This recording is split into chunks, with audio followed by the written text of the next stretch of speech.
Look at this photograph. It's from 1870, somewhere in the American Midwest. There's a building, a grand one, with ornate columns and detailed stonework. Beautiful architecture. Except here's the problem. The ground floor is completely buried.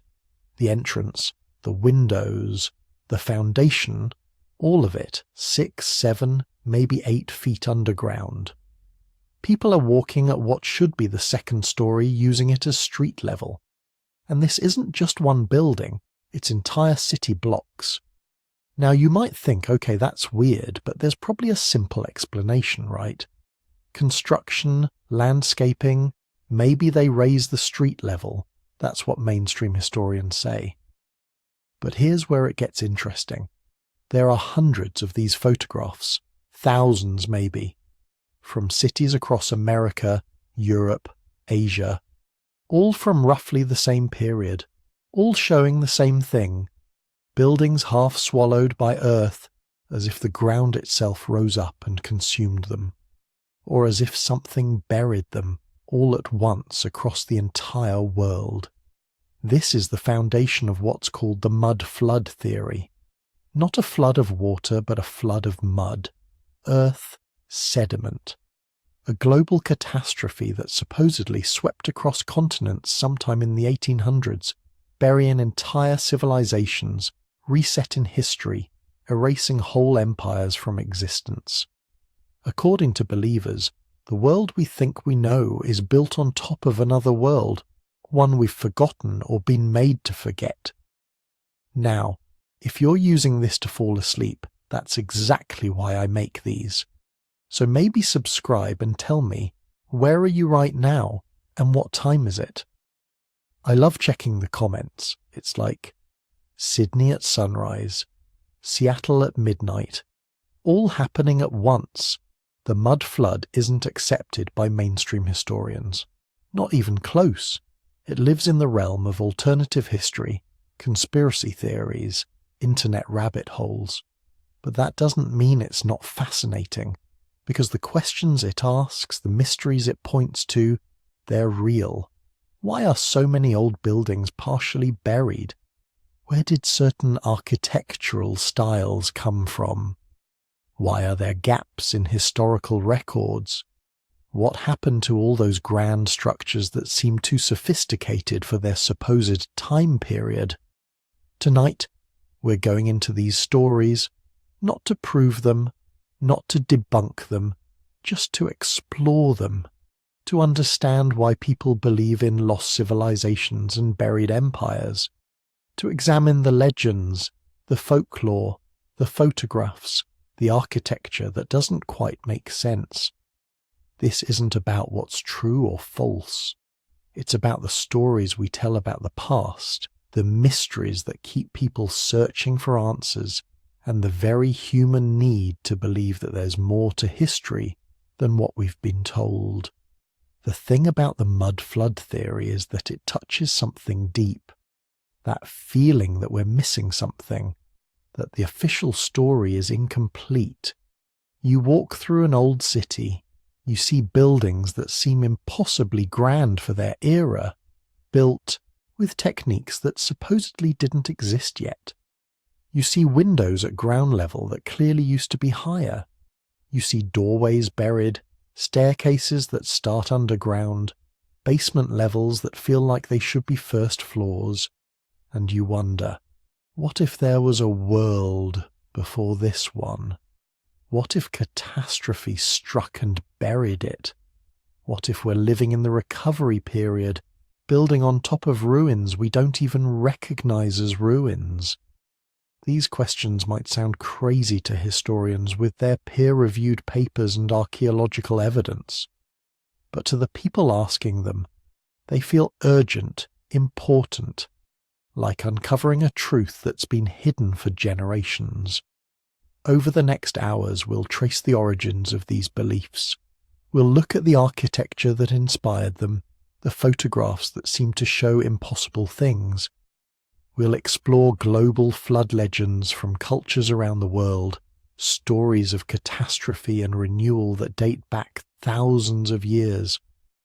we'll investigate the lost empire of Tartaria, a civilization that supposedly spanned continents but vanished from maps and memory. We'll examine real geological events that did bury cities, earthquakes and floods and volcanic eruptions that rewrote landscapes overnight. Most importantly, we'll ask why these stories resonate.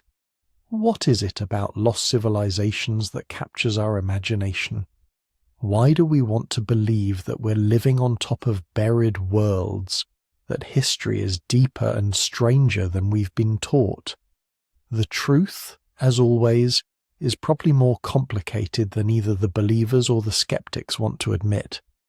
There are real mysteries in our past. There are explanations that don't quite satisfy.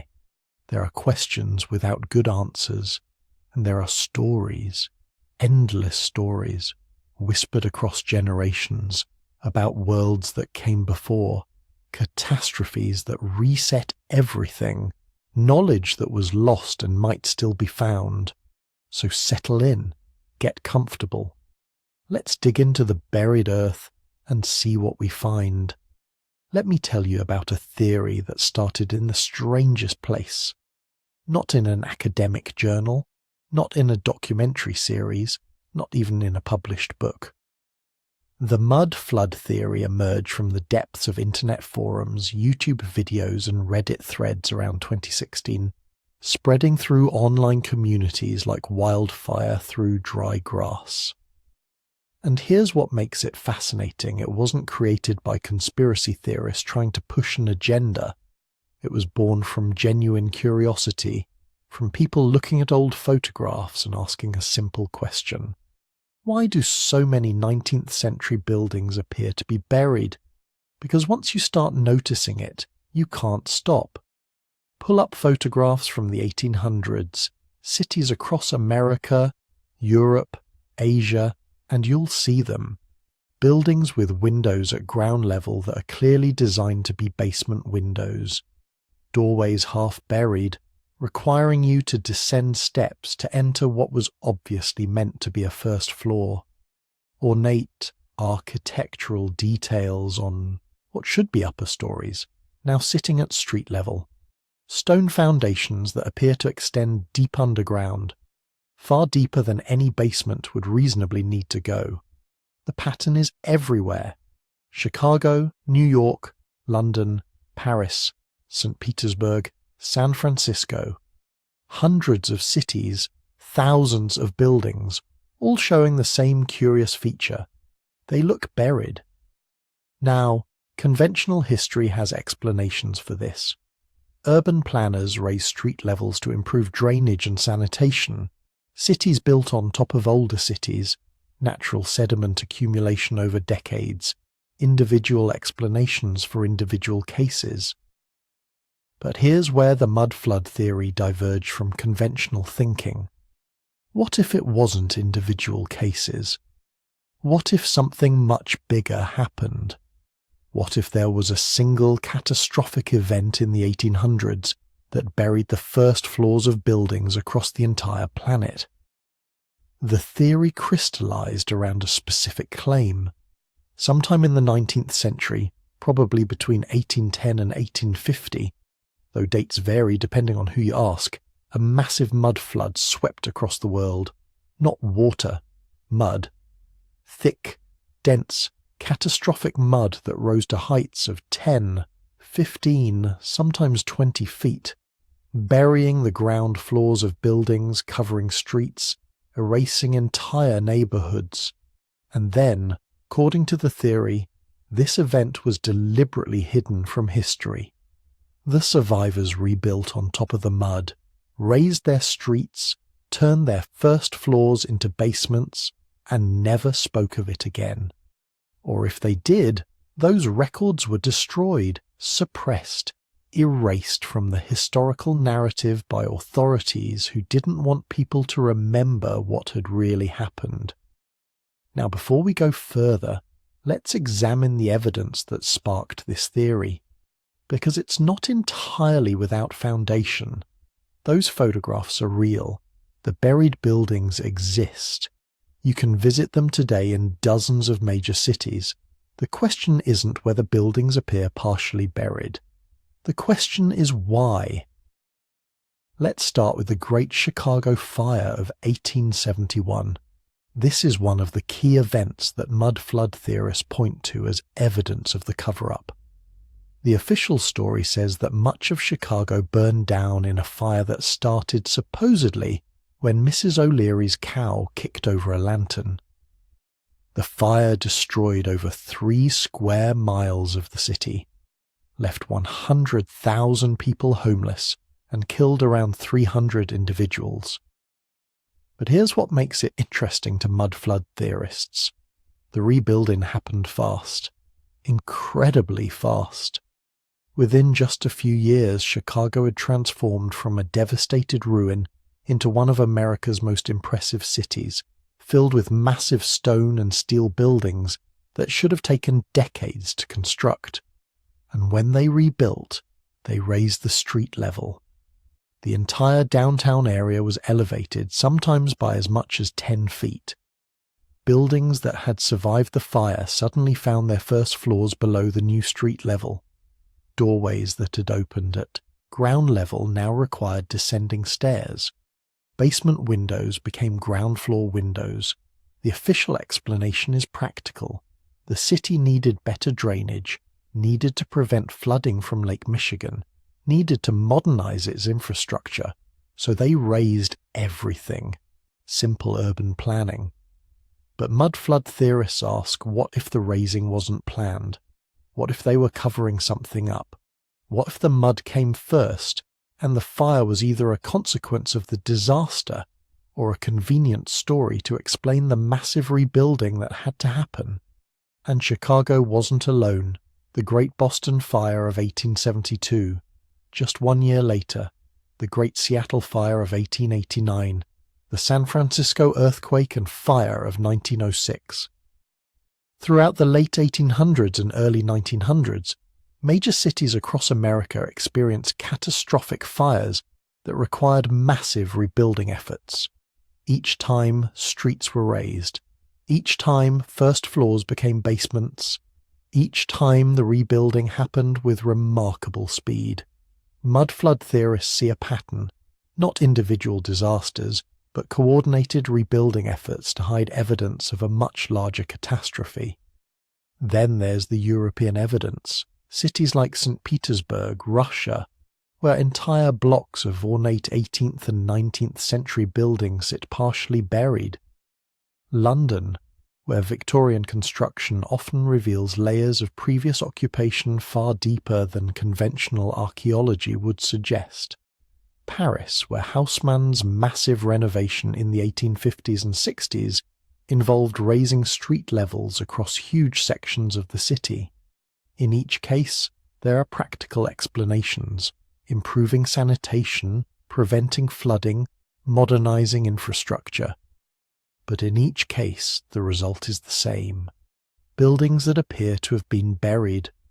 The theory gained momentum when researchers started examining the scale of 19th century urbanization. Because here's something that doesn't quite add up. In 1800, most major cities had populations of a few 100,000 at most. By 1900, cities like New York, London and Paris had populations in the millions. This represents population growth so rapid it's almost unprecedented in human history. And to accommodate this growth, these cities built massive infrastructure projects. Hundreds of miles of sewers, subway systems, gas lines, water mains, all underground. Thousands of massive stone and steel buildings, many of them still standing today, architectural marvels that seem impossibly ambitious for their era. Mud flood theorists look at this and ask, how? How did 19th century societies without modern construction equipment, without computers, without even reliable electric power in many cases, build so much so fast? The standard answer involves Industrial Revolution innovations, mass immigration providing cheap labor, and economic expansion creating capital for investment. But the theorists proposed something different. What if they didn't build it? What if much of this infrastructure already existed? What if the 19th century builders were actually engaged in excavation and restoration, uncovering and repurposing buildings from a previous civilization that had been buried by the mud flood? This is where the theory connects to Tartaria. And if you're not familiar with that name, buckle up, because this is where things get really interesting. Tartaria, sometimes called Tartari, actually does appear on old maps. It was a vague geographical designation used by European cartographers from roughly the 14th through the 19th centuries to describe the vast regions of Central and Northern Asia. The name came from the Tatar peoples, though it was applied inconsistently to territories stretching from the Caspian Sea to the Pacific Ocean. By the early 1900s, the term had largely disappeared from maps, replaced by more specific designations like Siberia, Mongolia, Manchuria. But mudflood theorists proposed something radically different. They claimed Tartaria wasn't just a vague geographical area, it was an actual empire, a highly advanced civilization that controlled much of Asia, Europe, and possibly even the Americas. This Tartarian empire, according to the theory, was responsible for most of the impressive architecture we attribute to the 18th and 19th centuries. Those massive neoclassical buildings, those ornate cathedrals, those elaborately decorated train stations and government buildings. The theorists claim these weren't built by 19th century workers. They were built by Tartarians, a technologically advanced people who possessed construction techniques and possibly energy technologies far beyond what conventional history attributes to that era. Then came the mud flood.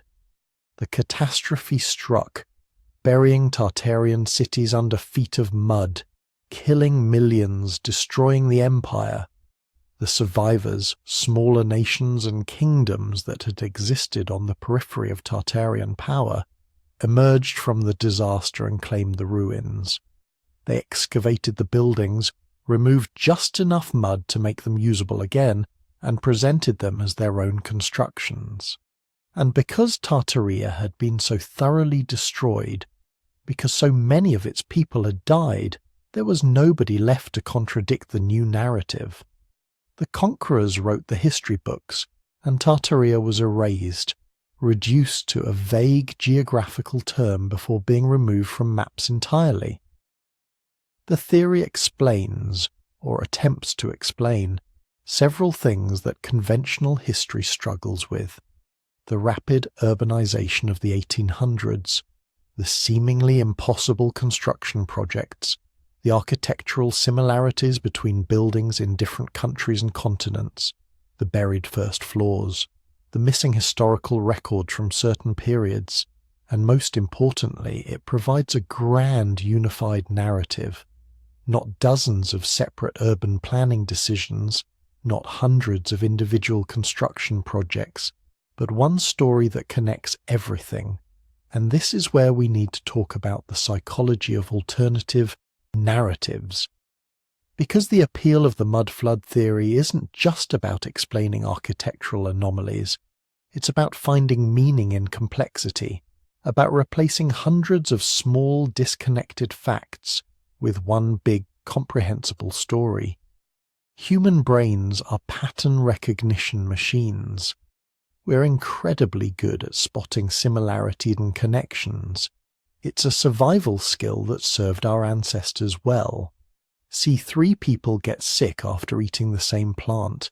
You learn to avoid that plant. Notice that rain often follows certain cloud formations. You learn to predict weather. This ability to recognize patterns and infer causation kept our species alive. But it also makes us vulnerable to seeing patterns where none exist, to connecting dots that shouldn't be connected. The historical reality of 19th century urbanization is messy and complex.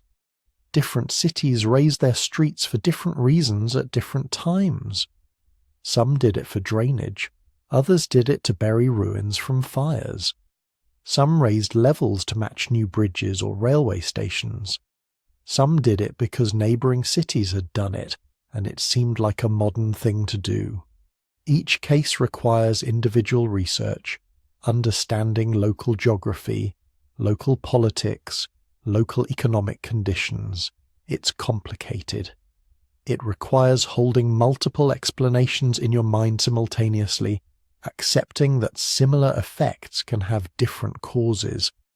The mud flood theory offers something simpler: one cause, one effect, one narrative. And narratives are powerful. They're how humans make sense of the world. We don't think in data points and statistical correlations. We think in stories, with beginnings, middles and ends, with heroes and villains, with mysteries and revelations.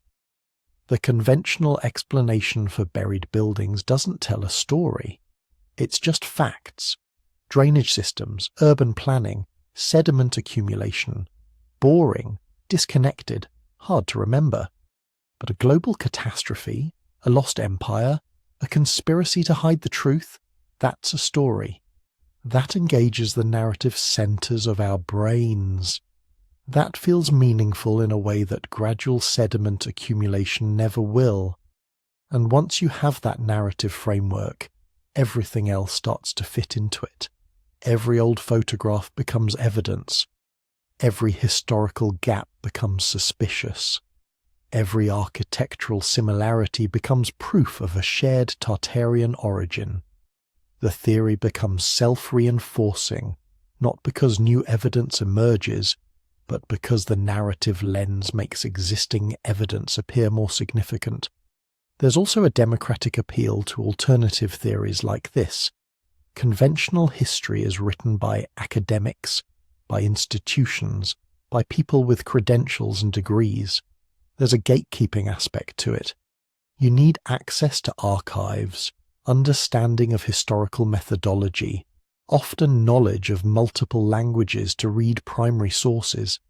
It's exclusive in a way that breeds resentment. Mud flood theory, by contrast, is populist. Anyone with internet access can examine old photographs. Anyone can notice buried windows. Anyone can ask questions and propose answers. The evidence is visible, accessible, democratic. You don't need a PhD to see that something looks wrong. And maybe that's the real appeal. Not just the narrative simplicity, but the empowerment. The sense that ordinary people, looking at publicly available photographs, have uncovered something that experts either missed or are deliberately hiding. It's David versus Goliath, outsiders versus gatekeepers, independent researchers versus the academic establishment. That's a compelling position to occupy. It makes you the hero of your own story. But here's the thing about patterns and narratives. Just because something feels true doesn't make it true. Just because a story is satisfying doesn't mean it's accurate. And just because conventional explanations are complicated doesn't mean they're wrong. Sometimes reality is messy. Sometimes similar effects really do have different causes. Sometimes the boring answer is the correct one. The question we need to ask isn't whether the mud flood theory feels right. It's whether the evidence actually supports it. Whether there are testable claims we can examine. Whether alternative explanations might account for the observations just as well or better.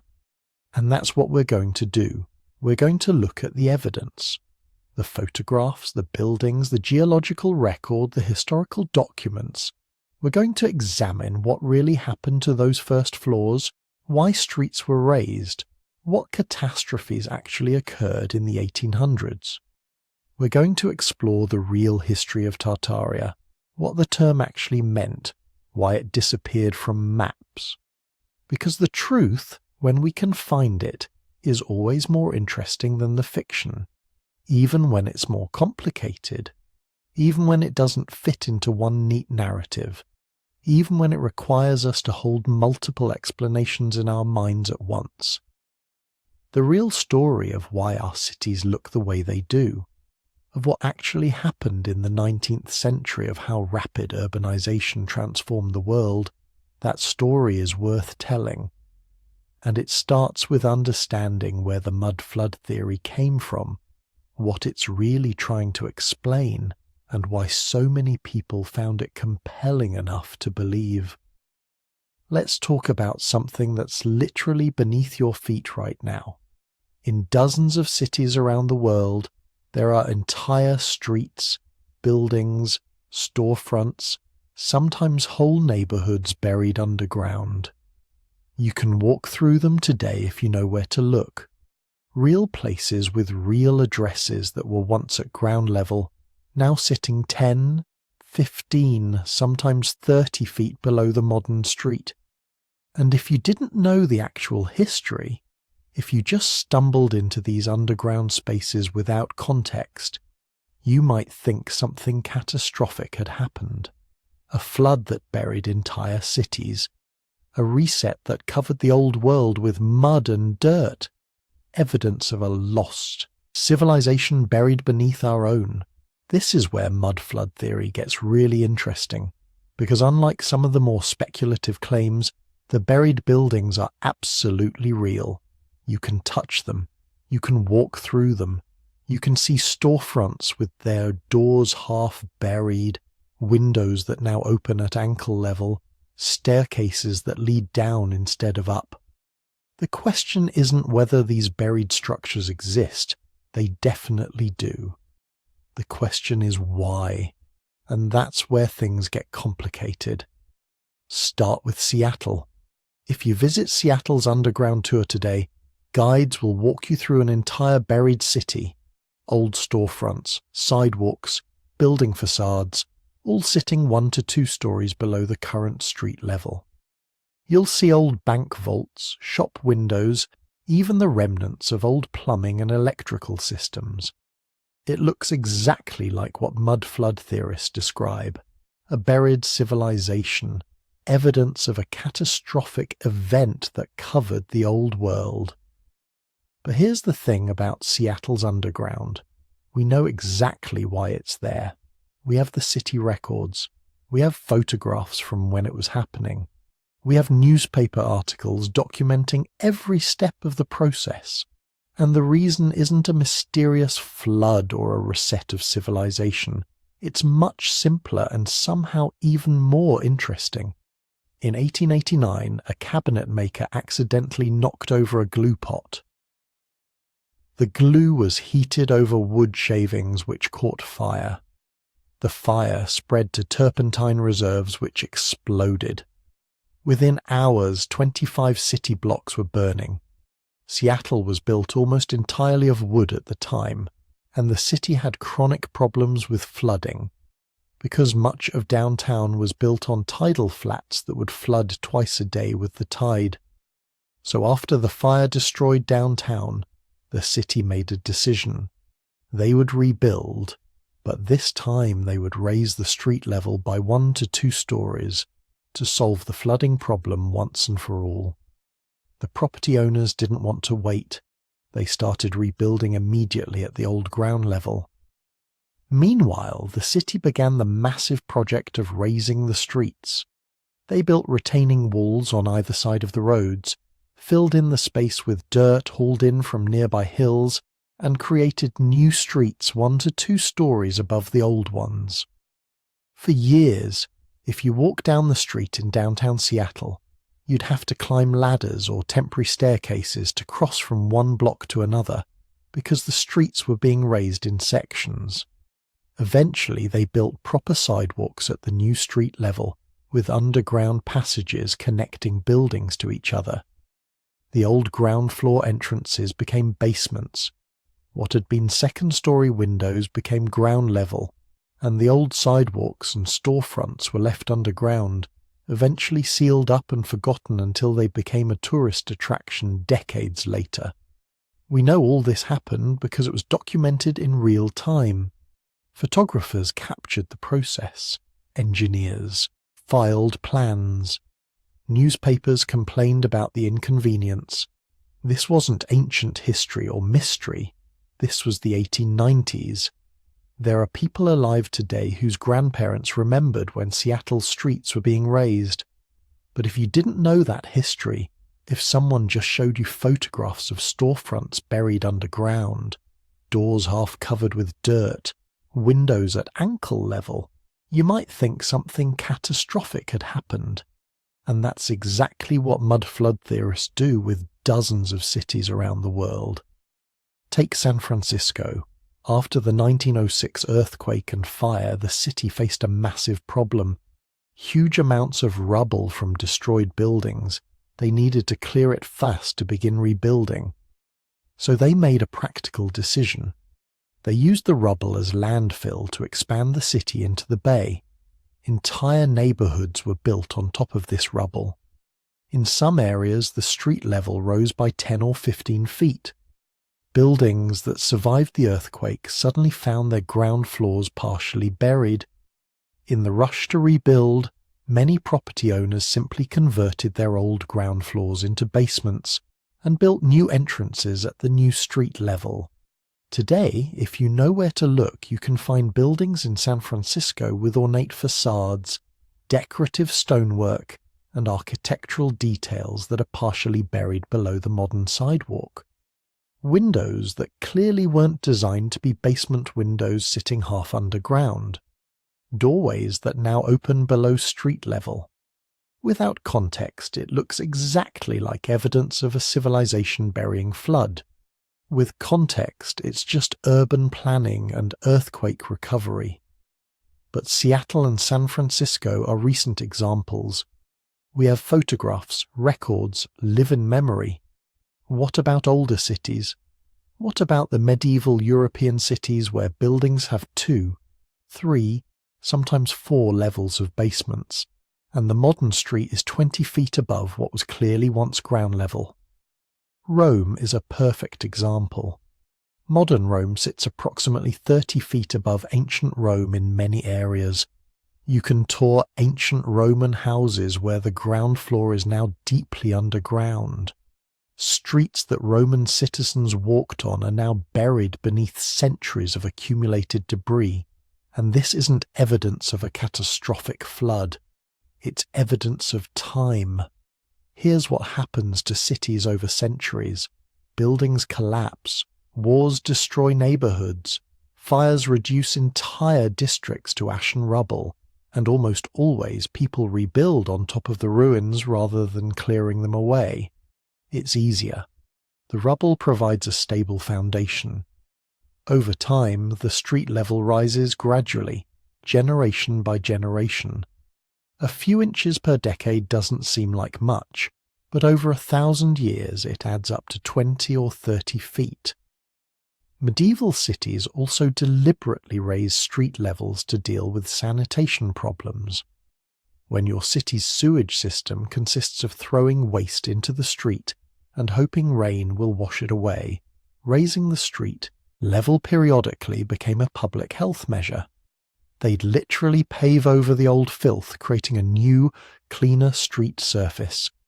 The ground floors of buildings would become basements. New doors would be cut at the higher level, and life would continue until the new street level became too disgusting, and the process would repeat. London has sections where you can see 4 or 5 distinct street levels stacked on top of each other, each representing a different era of the city's development. Medieval Street, Tudor Street, Georgian Street, Victorian Street, Modern Street, all preserved in layers like an archaeological cake. And at each level, you find buildings with their ground floors now underground, looking exactly like they were buried by some catastrophic event. But perhaps the most compelling buried structures are the ornate 19th century buildings that mud flood theorists point to as evidence of an advanced lost civilization. Because here's something that does require explanation. Walk through any major city built in the 1800s and you'll see architectural details that seem almost impossible for the technology of the time. Massive stone buildings with perfect symmetry. Ornate facades with thousands of hand-carved decorative elements. Enormous public buildings with soaring domes and intricate stonework. Buildings like the Chicago World's Fair of 1893, which covered 600 acres with elaborate neoclassical architecture that looked like something from ancient Rome or a fantasy novel. Mud flood theorists look at these buildings and ask a reasonable question. How did people in the 1890s, supposedly primitive by our standards, create architecture this sophisticated? They didn't have computer-aided design. They didn't have modern construction equipment. They had horses and hand tools, and yet they built structures that modern architects struggle to replicate. Doesn't that suggest these buildings weren't actually built in the 1890s? Doesn't that suggest they were inherited from a more advanced civilization and the Victorians just claimed credit? Here's where we need to talk about the World's Fair conspiracy, because this is where mud flood theory intersects with some genuinely fascinating architectural history. The 1893 Chicago World's Fair really did look impossibly grand. Photographs show enormous neoclassical buildings, dozens of them, covered with elaborate sculptures and decorative elements. Visitors described it as the most beautiful place they'd ever seen. It looked permanent, eternal, like it had been there for centuries. But here's the thing, those buildings weren't made of stone. They were made of staff, a mixture of plaster, cement and fibre, coated over wooden frames. They were temporary structures, designed to last just long enough for the fair. After the fair ended, most of them were demolished or destroyed by fire. They never were permanent buildings. They were essentially movie sets, elaborate facades designed to create an impression of grandeur. This is where the conspiracy gets interesting. Because if you didn't know those buildings were temporary, if you just saw photographs of this elaborate city that appeared seemingly overnight and then vanished just as quickly, you might think something strange had happened. You might think the official story that they were built in just a few years for a temporary fair was a cover-up.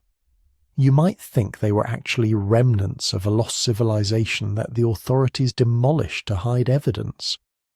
But we know exactly how those buildings were constructed because the architects and engineers documented everything. We have their plans.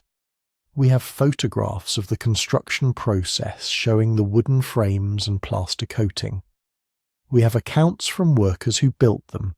We have records of how they were demolished.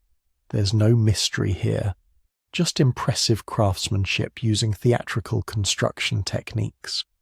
But that still leaves the question of the permanent 19th century buildings, the real stone structures, the cathedrals and government buildings and train stations that really were built to last. Because those are genuinely impressive and they deserve explanation. Here's what people forget about the 19th century. It wasn't primitive, it was the culmination of thousands of years of accumulated architectural knowledge. By the 1800s, European and American builders had access to architectural techniques refined over millennia. They had Roman engineering principles, medieval cathedral building expertise, Renaissance mathematical innovations. They had detailed architectural pattern books that documented exactly how to create every classical element. They had training programs that took stonemasons and carvers from apprenticeship through journeyman to master craftsmen over decades. And they had something else, a massive labour force and no labour laws. Those elaborate carved facades weren't created by a handful of artists.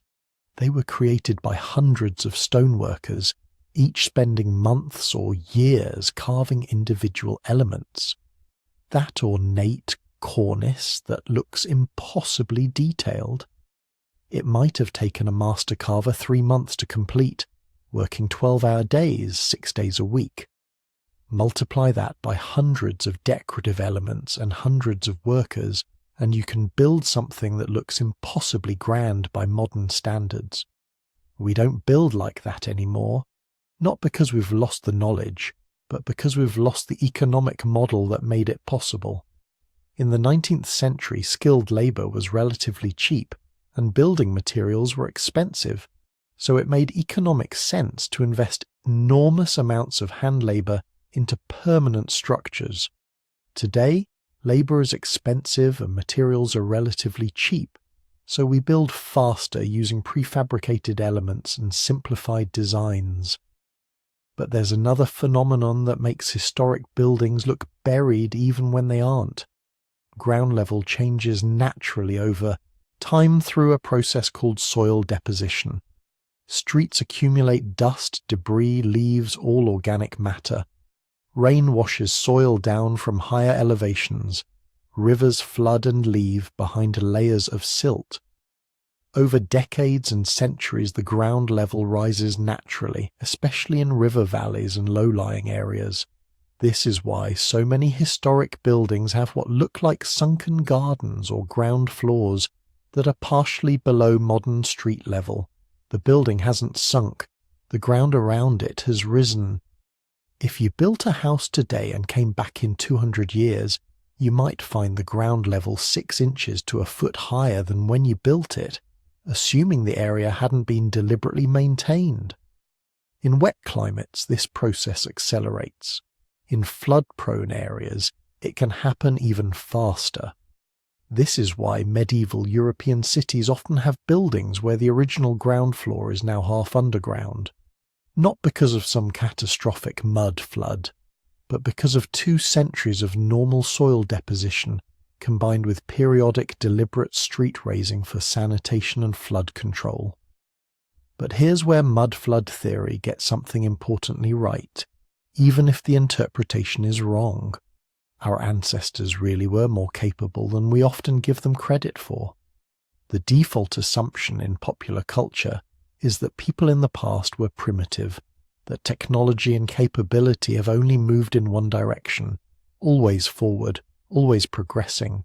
So when we see evidence of sophisticated ancient engineering, Roman concrete that outlasts modern formulas, medieval cathedrals with acoustics that modern architects struggle to replicate, 19th century stonework that would be prohibitively expensive today, our first instinct is to assume it must be fake or misattributed. But it's not. People in the past really were that skilled. They had different knowledge bases, different priorities, and different economic structures that allowed them to create things we find difficult to replicate. Not because they had lost ancient super technology, but because they invested time and resources differently than we do. The buried buildings of Seattle aren't evidence of a mud flood. They're evidence of ambitious urban planning. The underground spaces in Rome aren't evidence of a reset. They're evidence of 2,000 years of continuous occupation. The ornate architecture of the 1800s isn't evidence of inherited structures from a lost civilization. It's evidence of what humans can create when they combine accumulated knowledge, skilled labour, and sufficient time. But they're also evidence of something else. Evidence that history is more complex than the simple narratives we're often taught. Evidence that cities are dynamic things, constantly being rebuilt, raised, lowered, and modified. Evidence that the ground beneath our feet isn't stable, that street levels change, that what was once above ground can become buried without any catastrophic event required. Walk through any old city and you're walking through layers of history, sometimes literally. The Victorian street was built over the Georgian street, which was built over the medieval street, which was built over Roman foundations, each generation building on top of what came before. not burying evidence of lost civilizations, just doing what humans have always done, adapting, rebuilding, and moving forward while leaving traces of the past beneath their feet. Because here's the thing about human memory. We don't just remember what happened yesterday or last year or even in our own lifetimes. We remember events that happened thousands of years before we were born. Events that happened before writing, before cities, before agriculture. We remember them in stories. Stories passed down through so many generations that they've transformed into myths, legends, sacred texts. But underneath the gods and monsters and miraculous survivals, there might be something real. Something that actually happened. Let's start with the most famous flood story in Western civilization, Noah's Ark. You know this one. God decides humanity has become too wicked, plans to destroy the world with a flood, tells one righteous man to build a boat and save his family, plus breeding pairs of every animal. The waters rise, covering even the highest mountains. Everything dies except what's on the boat. After months afloat, the waters recede and Noah's family repopulates the earth. But here's what most people don't realize. The Noah story isn't original. It's actually a relatively late addition to a much older tradition of flood narratives that stretches back thousands of years before the Bible was written. The oldest written flood story we have comes from ancient Mesopotamia, the Epic of Gilgamesh, carved on clay tablets around 2100 BCE, but preserving stories that are probably much older. In this version, the hero isn't Noah, he's Utnapishtim. The gods aren't concerned with human wickedness, they're just annoyed by how noisy humans have become. Can't sleep with all that racket down there, so they decide to wipe everything out with a flood, but one god, Ea, warns Utnapishtim, tells him to build a boat, make it waterproof with pitch and bitumen, bring his family and representatives of every living creature. The flood comes. 6 days and 6 nights of rain so intense it terrifies even the gods who caused it. Everything is destroyed. When the waters finally recede, Utnapishtim sends out birds to search for dry land. First a dove, then a swallow, finally a raven that doesn't return. The boat comes to rest on a mountain. Utnapishtim makes a sacrifice. The gods smell the offering and gather around it like flies, suddenly grateful that someone survived to make offerings to them. Sound familiar? The parallels to Noah are unmistakable. Warned by a god, builds a boat, saves animals, birds searching for land, sacrifice after landing. Either the biblical authors borrowed from Gilgamesh, or both stories are drawing from an even older tradition. A memory of something that actually happened, elaborated and mythologized over thousands of years. But it doesn't stop there. The ancient Greeks had their own flood story. Deucalion, son of Prometheus, is warned by his father that Zeus plans to destroy humanity with a catastrophic flood. Deucalion builds a chest, takes his wife Pyrrha, survives 9 days and nights of rain that drowns everyone else. Their boat lands on Mount Parnassus. They repopulate the earth by throwing stones over their shoulders, which transform into people. Different details, same basic structure. Warning from a deity, catastrophic flood. One family survives. Humanity gets a fresh start. Now, you might think these are just Middle Eastern and Mediterranean stories, maybe all connected by trade and cultural exchange. But the flood legends go global, way beyond any possible contact between cultures. In Hindu cosmology, the universe goes through endless cycles of creation and destruction. One of the most important texts, the Matsya Purana, tells the story of Manu, the first human. A small fish asks Manu for protection, promising to save him from a coming disaster. Manu protects the fish as it grows larger and larger, eventually becoming enormous. The fish warns Manu that a great deluge is coming that will destroy all life. Manu builds a boat, loads it with seeds and animals, and when the flood comes, the giant fish tows his boat to safety. After the waters recede, Manu repopulates the earth.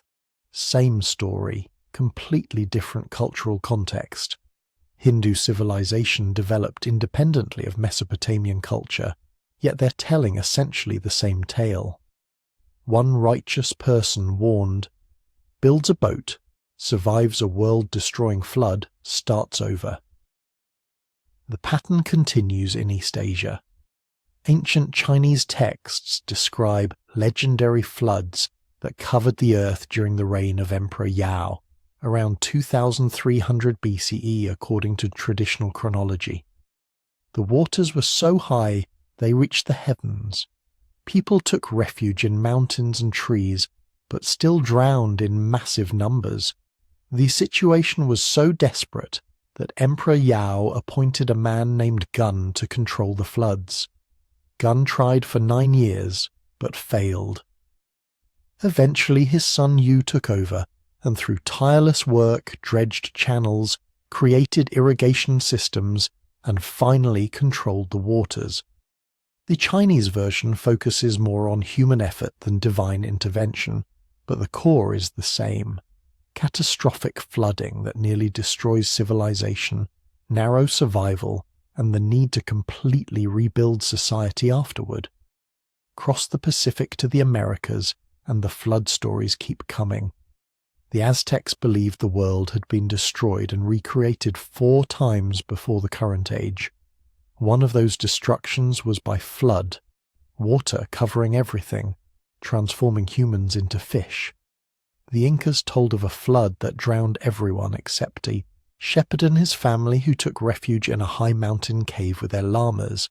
When the waters receded, they repopulated the earth. Native American tribes across North America preserve their own flood traditions. The Ojibwe tell of a man warned by animals that a great flood was coming.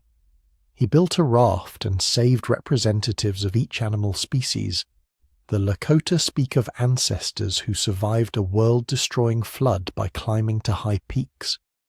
The Cree describe waters that covered the earth until a muskrat dove to the bottom and brought up mud to create new land. These stories were being told for thousands of years before any European contact. There's no way they borrowed from biblical tradition. They're independent memories of something that happened long ago. Even more remarkable are the flood legends from Australia, because they contain details that archaeologists can actually verify. Aboriginal peoples from all around the Australian coast tell stories of times when the ocean was much lower, when you could walk to islands that are now separated by deep water. They describe ancestors living on coastal plains that are now underwater, being forced to flee inland as the seas rose. The young people of northern Australia tell of a time when their ancestors could walk to what are now distant islands, gathering food from lands that are now beneath the sea. The Ngurindjeri of South Australia describe their ancestors fleeing rising waters that swallowed coastal settlements. Tasmanian Aboriginal peoples preserve stories of a time when Tasmania was connected to the mainland by a land bridge that you could walk across. Here's what makes these stories extraordinary. We can check them. Geological evidence confirms that sea levels were indeed much lower during the last ice age, which ended about 12,000 years ago. As massive ice sheets melted, ocean levels rose by more than 400 feet, flooding coastal areas worldwide. The land bridge to Tasmania was submerged around 8,000 years ago. Islands that were once connected became isolated. Vast stretches of coastal plain disappeared beneath the waves. Aboriginal Australians have been preserving accurate memories of geological events that happened 8,000 to 12,000 years ago. That's 300 to 400 generations of oral tradition maintaining specific, verifiable details about real landscape changes. This isn't myth. This is history transmitted through story across time spans that seem impossible. Pacific Islander traditions contain similar verified memories. Stories from Hawaii, Samoa, Tonga, and other island groups describe ancestral homelands that sank beneath the ocean. They tell of great kingdoms that existed on lands now underwater, of migrations forced by rising seas. Some researchers dismiss these as fantasies of lost civilizations, but geological surveys confirm that Pacific sea levels did rise dramatically after the Ice Age, and many low-lying areas that were once habitable are now submerged. The Polynesians, master navigators who colonized the vast Pacific, preserved incredibly detailed oral traditions about islands, currents, and navigation routes. It's not a stretch to think they also preserved accurate memories of dramatic landscape changes their ancestors witnessed. So what's going on here? Why do cultures separated by thousands of miles and thousands of years, cultures with no possible contact with each other, all tell stories about world-destroying floods? The standard academic explanation used to be that floods are common. People everywhere experience them. So it's natural that many cultures would develop flood stories independently, but that doesn't really work, does it? Local floods happen all the time, but these stories aren't about rivers overflowing or heavy rain seasons. They describe world-ending catastrophes, waters covering mountains, complete destruction of previous civilizations. They're too specific, too similar, too widespread to be just coincidental elaborations of normal flooding. Some researchers argue all the stories trace back to one ancient culture that experienced a major flood, then spread the story as they migrated around the world. But the timeline doesn't work. These cultures developed independently, often separated by tens of thousands of years. The more likely explanation is that these stories preserve actual memories of real catastrophic events. Not one single global flood that covered the entire Earth. That's geologically impossible in recorded human history. But multiple major flooding events that would have seemed world-ending to the people who experienced them. At the end of the last Ice Age, between about 15,000 and 7,000 years ago, the world experienced dramatic and rapid climate change. Massive ice sheets that had covered much of North America, Europe, and Asia melted over just a few thousand years. Sea levels rose hundreds of feet. Coastlines changed dramatically. Entire regions that had been inhabited for thousands of years were submerged. But the process wasn't smooth. There were episodes of catastrophic flooding. The Missoula floods in North America, caused by the repeated failure of ice dams, sent walls of water across thousands of square miles, carving channels and creating landscapes that look alien even today. Similar catastrophic floods happened in Siberia, Europe, and Asia as ice dams failed and meltwater surged across the land.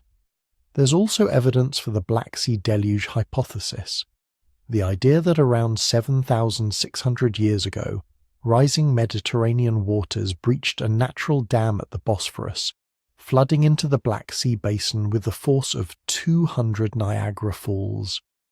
If people were living around the shores of what was then a freshwater lake, this would have been absolutely catastrophic. Entire settlements drowning in a matter of days or weeks. Populations forced to flee inland, carrying stories of the disaster with them.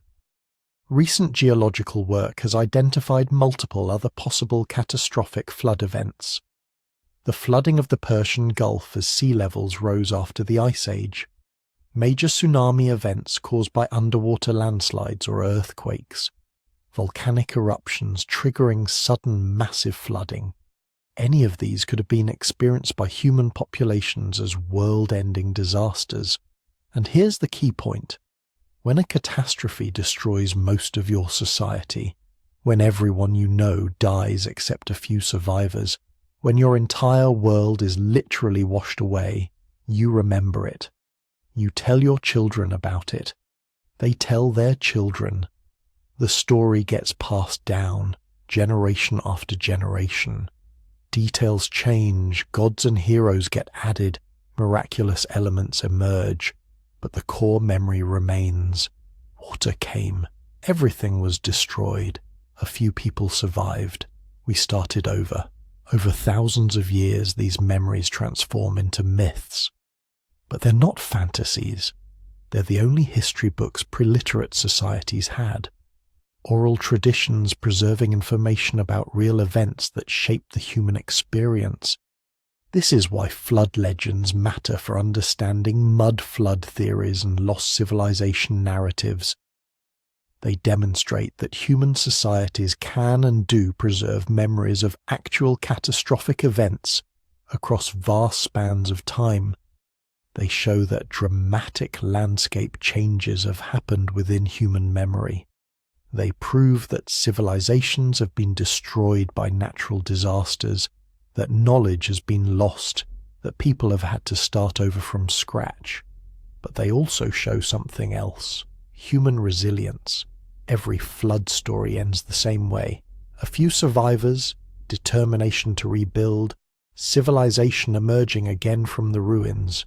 We've been through apocalypses before, multiple times, in multiple places. And we've always survived, always remembered, always told the story to the next generation. These stories are in our bones, part of the human inheritance.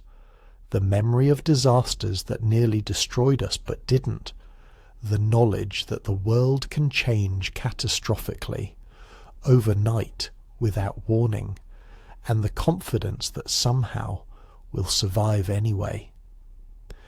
Here's where things get really interesting, because if you go online and start looking at old maps from the 16th, 17th, 18th centuries, you're going to find something that modern atlases don't show. A massive territory stretching across Central Asia labelled Tartary or Tartaria. And according to a growing number of alternative historians, this isn't just an old name for a region. It's evidence of a vast, technologically advanced civilization that once dominated the planet.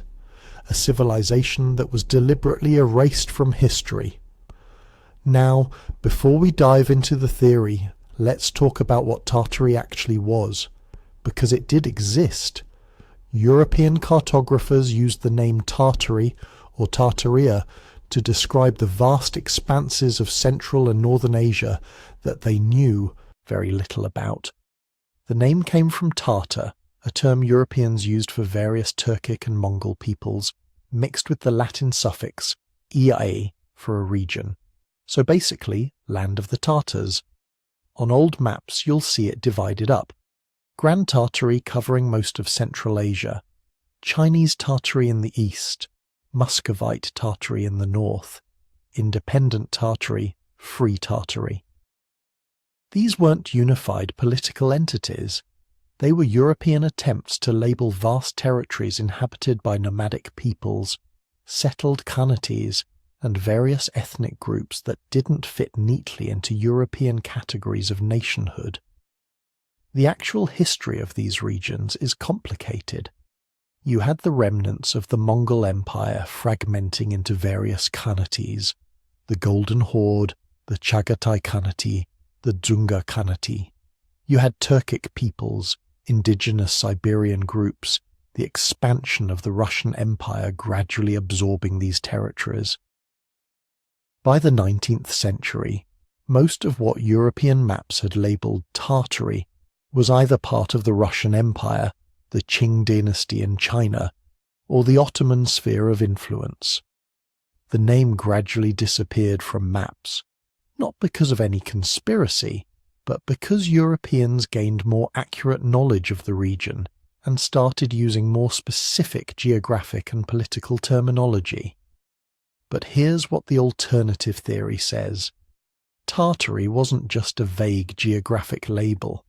It was a globe-spanning empire, an advanced civilization that had developed technologies we're only rediscovering today. And sometime in the 1800s, this empire was destroyed in a cataclysm, conquered, its history deliberately rewritten, its achievements attributed to other civilizations. According to this narrative, evidence of Tartaria is everywhere. You just have to know how to see it. Look at the grand buildings of the 19th century, the ornate cathedrals, government buildings, railway stations, opera houses, buildings with soaring domes, elaborate facades, classical columns, intricate stonework, buildings that seem impossibly grand for their supposed construction dates, buildings that, according to Tartaria theorists, weren't built by Americans, Russians, or Europeans at all. They were inherited from the Tartarian Empire. The story goes something like this. In cities across the world, from San Francisco to St. Petersburg, from Melbourne to Mumbai, you'll find architectural styles that are remarkably similar. Neoclassical design, Baroque elements, identical construction techniques. Buildings that official history says were built in the mid to late 1800s by various cultures independently. But Tartaria theorists see something else. They see the remnants of a unified civilization, buildings that were already standing when current populations arrived, structures that were claimed, repurposed, and falsely dated to hide their true origins. Look at photographs from the late 1800s, early 1900s. You'll see these magnificent structures surrounded by primitive dirt streets, simple wooden buildings, undeveloped infrastructure. Why would people capable of building muddy roads construct architectural masterpieces? The Tartaria theory answers this question directly. They didn't build them. They found them. The grand buildings were already there, survivors of the pre-cataclysm Tartarian civilization. The new inhabitants simply moved in and claimed credit. And here's where the theory gets really elaborate. Because Tartaria theorists don't just claim these buildings were inherited, they claim they were functional technology that we no longer understand how to use. Specifically, these buildings were power generation stations, free energy devices that extracted electricity directly from the atmosphere. Look at the architecture more carefully, they say. Notice the ornate spires, towers, and domes. Notice how many of these buildings feature elaborate metalwork at their highest points. According to the theory, these weren't decorative elements. They were antennae, atmospheric electricity collectors working on principles similar to Tesla's later experiments, but on a much grander scale. The buildings themselves were designed as resonance chambers, their specific proportions and materials creating harmonic frequencies that amplified and distributed electrical energy. This explains, theorists argue, why so many of these buildings feature massive interior spaces with domed ceilings. The domes weren't just aesthetic choices, they were functional components of the energy system, creating specific acoustic and electromagnetic properties. It explains the elaborate ventilation systems, the unexplained towers and minarets, the curious architectural features that don't seem to serve any obvious purpose in conventional understanding. And those old world's fairs, the great exhibitions of the late 1800s and early 1900s, where magnificent temporary structures were supposedly built and then demolished, the Chicago World's Fair of 1893, the Paris Exposition of 1889, dozens of others featuring impossible-seeming architecture built in absurdly short time frames.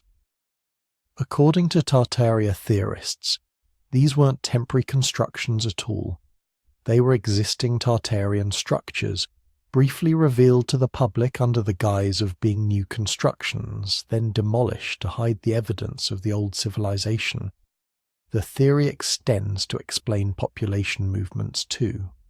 Why did so many people migrate to new territories in the 1800s? Why were there orphan trains carrying thousands of children across America? Why do some theorists claim photographic evidence shows cities that appear empty or underpopulated despite grand infrastructure? Because, they say, these were areas being repopulated after the Tartarian cataclysm. The orphans weren't parentless children from cities. They were survivors being relocated. The settlers weren't pioneering new territories. They were moving into lands emptied by catastrophe. This is where the mud flood narrative connects directly to Tartaria. The mud flood, according to this theory, was the weapon or event used to destroy the Tartarian Empire. Cities were buried, populations decimated, survivors left with fragmented knowledge and no way to operate the advanced technology around them. The New Order deliberately obscured this history, rewrote timelines, created false narratives about construction dates and builders. Within a few generations, nobody remembered the truth. The magnificent structures were attributed to contemporary builders. The advanced technology was dismissed as decoration. The global empire was reduced to a footnote about Central Asian nomads. Now, let's take a breath and look at what actually happened. Because there's a much simpler explanation for everything Tartaria theorists are pointing to, and it's actually a fascinating story in its own right. The 19th century saw an unprecedented wave of architectural standardization across the world. This wasn't because of a lost empire, it was because of a connected one. The British Empire, European colonial powers, and American expansion created networks of cultural exchange and architectural standardization that spanned the globe. When you wanted to build an important civic building in the 1800s, there were established styles that communicated legitimacy and authority. Neoclassical architecture, borrowed from ancient Greece and Rome, signaled democracy and enlightenment. Baroque and Gothic revival styles communicated religious or cultural sophistication. These styles spread because architects studied the same reference books, trained in the same traditions, and deliberately copied what worked. The reason these buildings look similar in Melbourne, Manchester, and Montreal isn't because they were built by the same lost civilization. It's because architects in all three cities were referencing the same classical traditions and contemporary pattern books. The École des Beaux-Arts in Paris trained architects from across the world in standardized techniques and aesthetic principles. Architectural journals circulated globally. Successful designs were copied, adapted, and re-implemented. This was intentional cultural exchange, not evidence of a hidden empire. As for those ornate towers and spires, they served multiple documented purposes. Some were bell towers for churches, some housed clock mechanisms for civic buildings. Many were ventilation systems for the massive interior spaces below, using passive air circulation principles that are well understood. The decorative metalwork on top often included lightning rods, a new safety technology being widely adopted in the 19th century. These weren't atmospheric electricity collectors. They were protection against atmospheric electricity, keeping buildings from burning down during storms. The world's fairs? We have extensive documentation of their construction. Thousands of photographs showing the building process, detailed architectural plans, payroll records for workers, contemporary newspaper accounts. The buildings were indeed constructed quickly, but not impossibly so.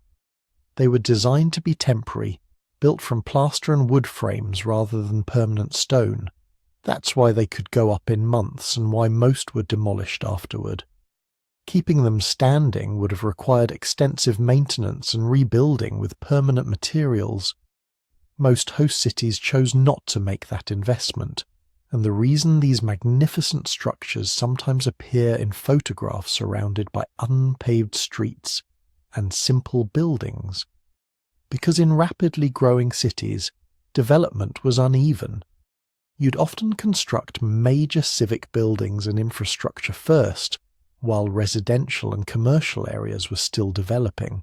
This was standard urban planning, not evidence of inherited architecture. American cities in particular grew explosively in the late 1800s. It wasn't unusual to see a brand new courthouse or railway station rise in an area that was still largely undeveloped, with the surrounding city gradually filling in over subsequent decades.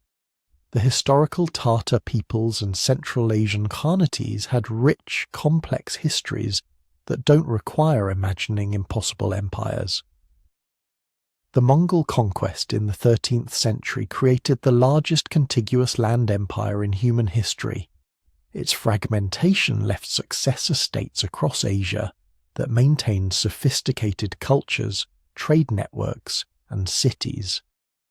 The Silk Road connected East and West centuries before Europeans explored it. Islamic architecture from this region influenced building styles across 3 continents. But this influence happened through documented cultural exchange, not through a hidden global empire. What we're seeing with Tartaria theory is pattern recognition gone into overdrive. Human brains are incredibly good at spotting patterns. It's one of our most valuable survival traits. But we're so good at it that we often see patterns that aren't really there. When you start looking at 19th century architecture with the assumption that it hides evidence of a lost civilization, you can find things to support that narrative. Similar building styles become evidence of a unified empire rather than cultural exchange. Elaborate decoration becomes mysterious technology rather than aesthetic preference. Rapid construction becomes impossible unless the buildings already existed. This tendency is amplified by how history is actually recorded and taught. Historical education focuses on narratives that fit conventional timelines. The messy details get left out. We learn about major events and famous people, but not always about the mundane reality of how cities developed or buildings were constructed. This creates gaps in common knowledge. Gaps that alternative theories can fill with more dramatic narratives. There's also something appealing about the idea that conventional history is wrong, that there's hidden knowledge available only to those who look carefully enough. It makes the believer special, initiated into truths that mainstream historians miss or deliberately hide. This isn't unique to Tartaria theory. It's a feature of most alternative historical narratives. The satisfaction of seeing what others don't. The appeal of being proved right when everyone else is fooled.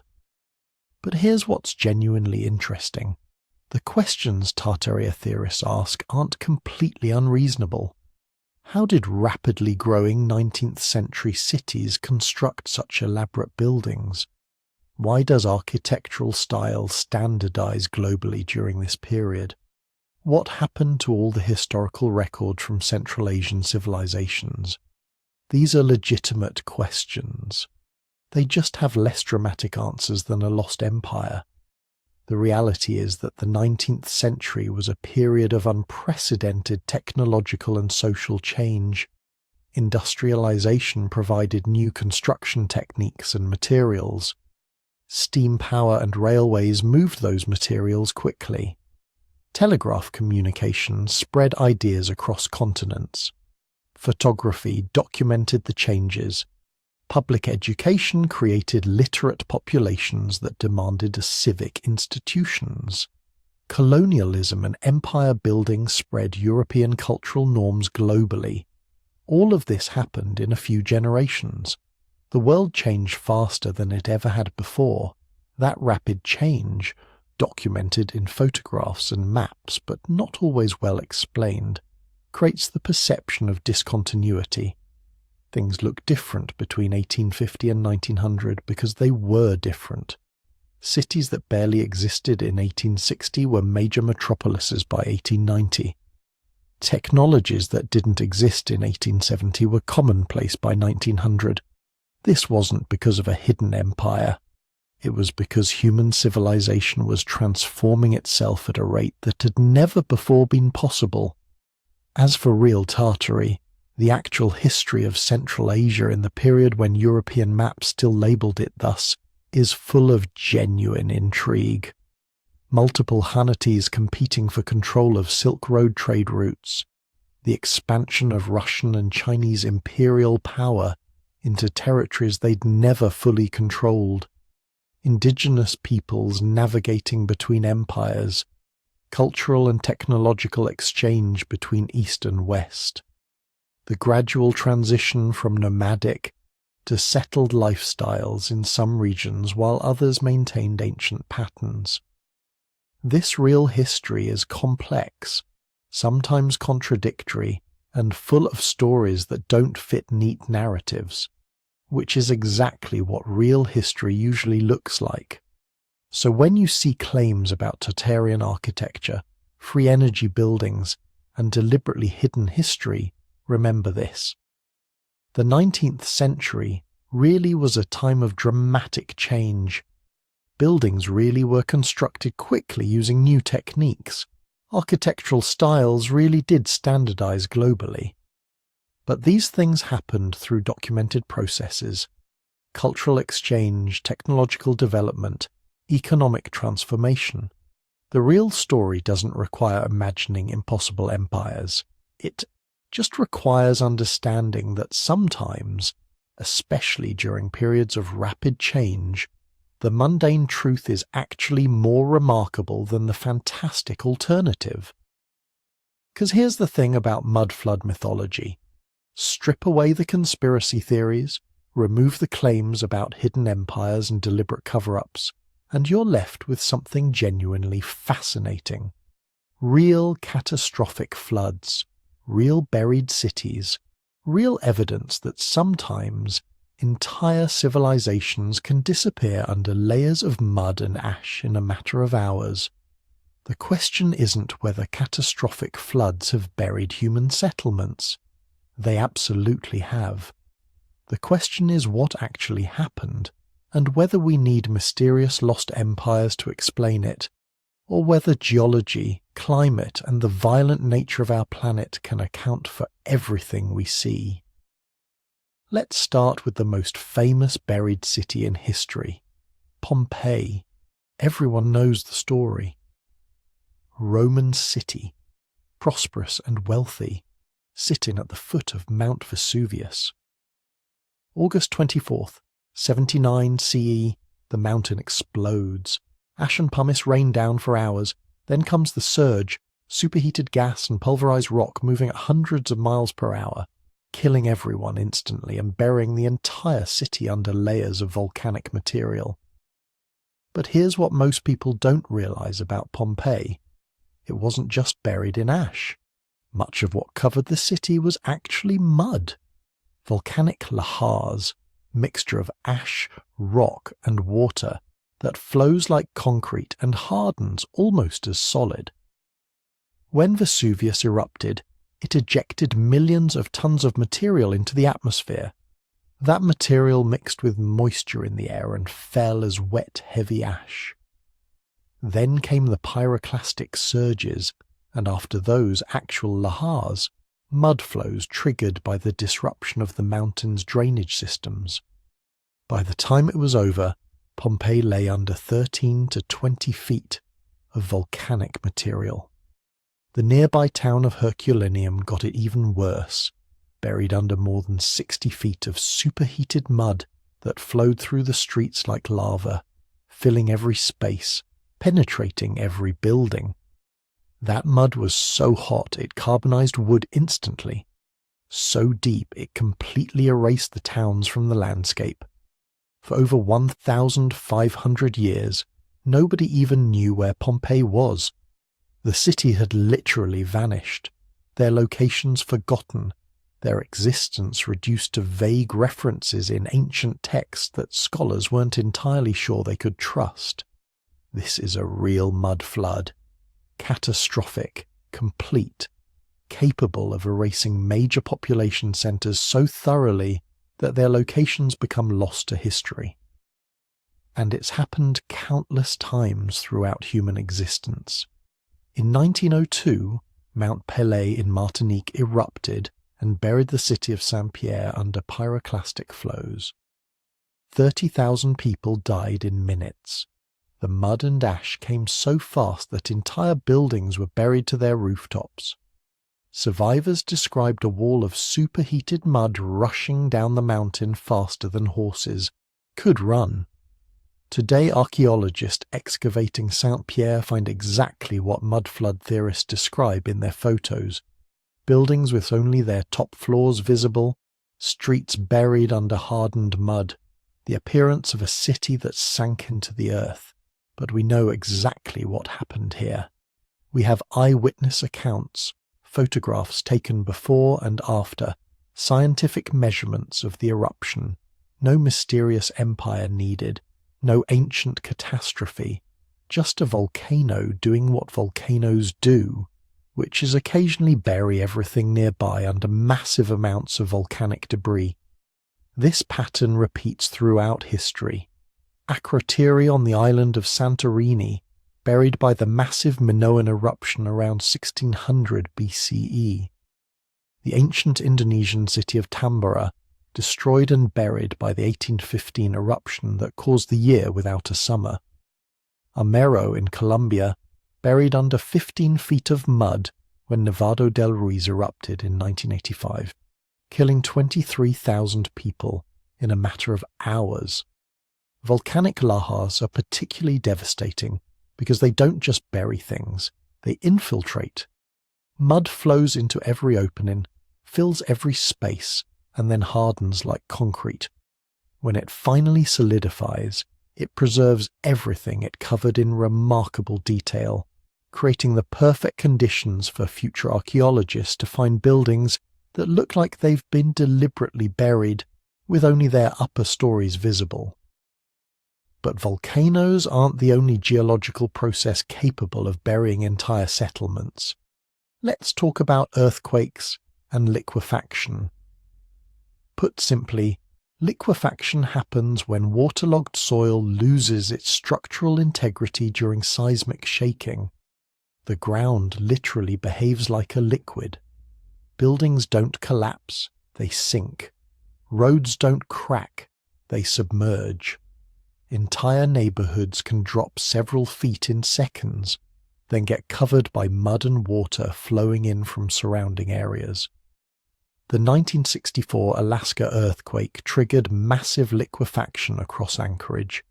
Entire subdivisions sank 10, 15, sometimes 20 feet.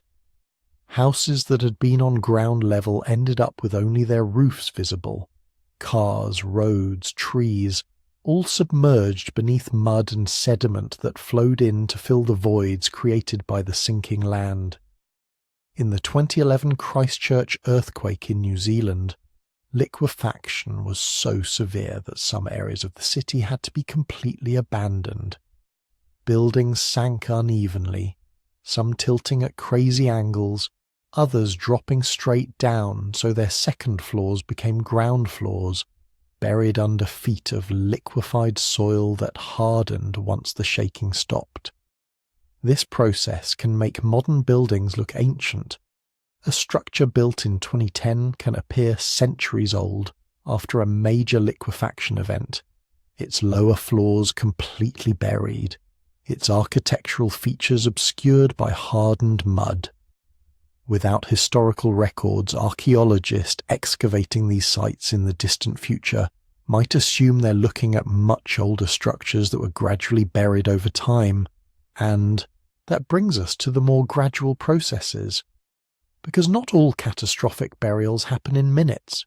Some take centuries, but the end result looks identical. Sedimentation is the slow accumulation of soil, dust and debris that happens everywhere all the time. In river valleys, annual floods deposit thin layers of silt. In cities, wind carries dust that settles on streets and buildings. Vegetation grows, dies, decomposes, and adds organic matter to the soil. Over decades and centuries, these processes can raise ground levels significantly. Rome is a perfect example. The ancient city is buried under modern Rome, but not because of any catastrophe. The Forum, the centre of the ancient city, now sits 25 feet below the modern street level. Why? 2,000 years of accumulation. Flooding from the Tiber River, construction debris from buildings that collapsed and were built over, soil washing down from the surrounding hills, trash and refuse that ancient Romans dumped in the streets faster than it could be cleaned away. By the medieval period, people were literally walking on top of ancient Rome, sometimes not even realizing there were entire buildings beneath their feet. When excavations began in the 18th and 19th centuries, archaeologists found temples, houses, and public buildings buried under dozens of feet of accumulated soil and debris. To someone unfamiliar with the gradual nature of these processes, it looks like a mud flood, like the entire ancient city sank into the earth or was deliberately buried. The same pattern appears in archaeological sites worldwide. Ancient Jericho sits beneath 70 feet of accumulated debris from thousands of years of continuous occupation. The ancient city of Troy consists of 9 different cities built on top of each other as ground levels gradually rose. Chinese cities along the Yellow River are periodically buried by loess, wind-blown dust that can accumulate several feet in a single generation during particularly dry periods. This is why archaeologists excavate downward. They're not digging through mud that covered everything at once. They're digging through time, layer by layer, each stratum representing a period of occupation, abandonment, or natural accumulation. But perhaps the most dramatic real catastrophe that might underlie flood myths is the Younger Dryas impact hypothesis. Around 12,800 years ago, something happened. The Earth, which had been warming steadily as the last ice age ended, suddenly plunged back into near-glacial conditions. Temperatures dropped. Ice sheets that had been retreating began advancing again. This cold snap lasted about 1,200 years before warming resumed. Some researchers think a comet or asteroid impact triggered this climate reversal. The evidence is controversial, but there are signs. A layer of sediment rich in platinum and other materials common in space rocks. Widespread burn markers suggesting massive wildfires. Extinctions of large mammals that might have been caused by the sudden environmental changes. If the impact hypothesis is correct, it would have been catastrophic for early human populations. Floods from melting ice, wildfires across entire continents, climate disruption that made traditional hunting grounds uninhabitable, and most relevant to our story, massive amounts of meltwater suddenly released from ice sheets, potentially causing flooding on a scale that would make modern disasters look trivial. This brings us to the Black Sea deluge hypothesis. Geologists have found evidence that around 5,600 BCE, the Black Sea, which had been a freshwater lake, suddenly flooded when rising Mediterranean waters breached the Bosporus. The Mediterranean poured in, raising the Black Sea's level by hundreds of feet and inundating thousands of square miles of coastal settlements in a matter of months. Some researchers think this event might be the historical basis for flood myths from the region, including possibly the biblical flood narrative. Imagine being a Neolithic farmer living on the shores of a freshwater lake. Over the course of a single lifetime, maybe even faster, the sea invades, swallowing your village, your fields, everything you know. The survivors would flee inland, carrying stories of the great flood that destroyed their world. Similar catastrophic floods happened elsewhere. When the Laurentide ice sheet collapsed at the end of the last ice age, It released Lake Agassiz, a body of water larger than all the current Great Lakes combined. The water had to go somewhere. It carved the channeled scablands in Washington state in a matter of days, creating waterfalls larger than Niagara, moving house-sized boulders like toys, and completely transforming the landscape. If humans had been living in the path of these mega-floods, and they almost certainly were, their settlements would have been obliterated. Not buried, but scoured away entirely, with survivors left to tell tales of waters that rose higher than mountains and destroyed everything in their path. Then there's Doggerland. This is a real lost civilization, though not the kind mud flood theorists imagine.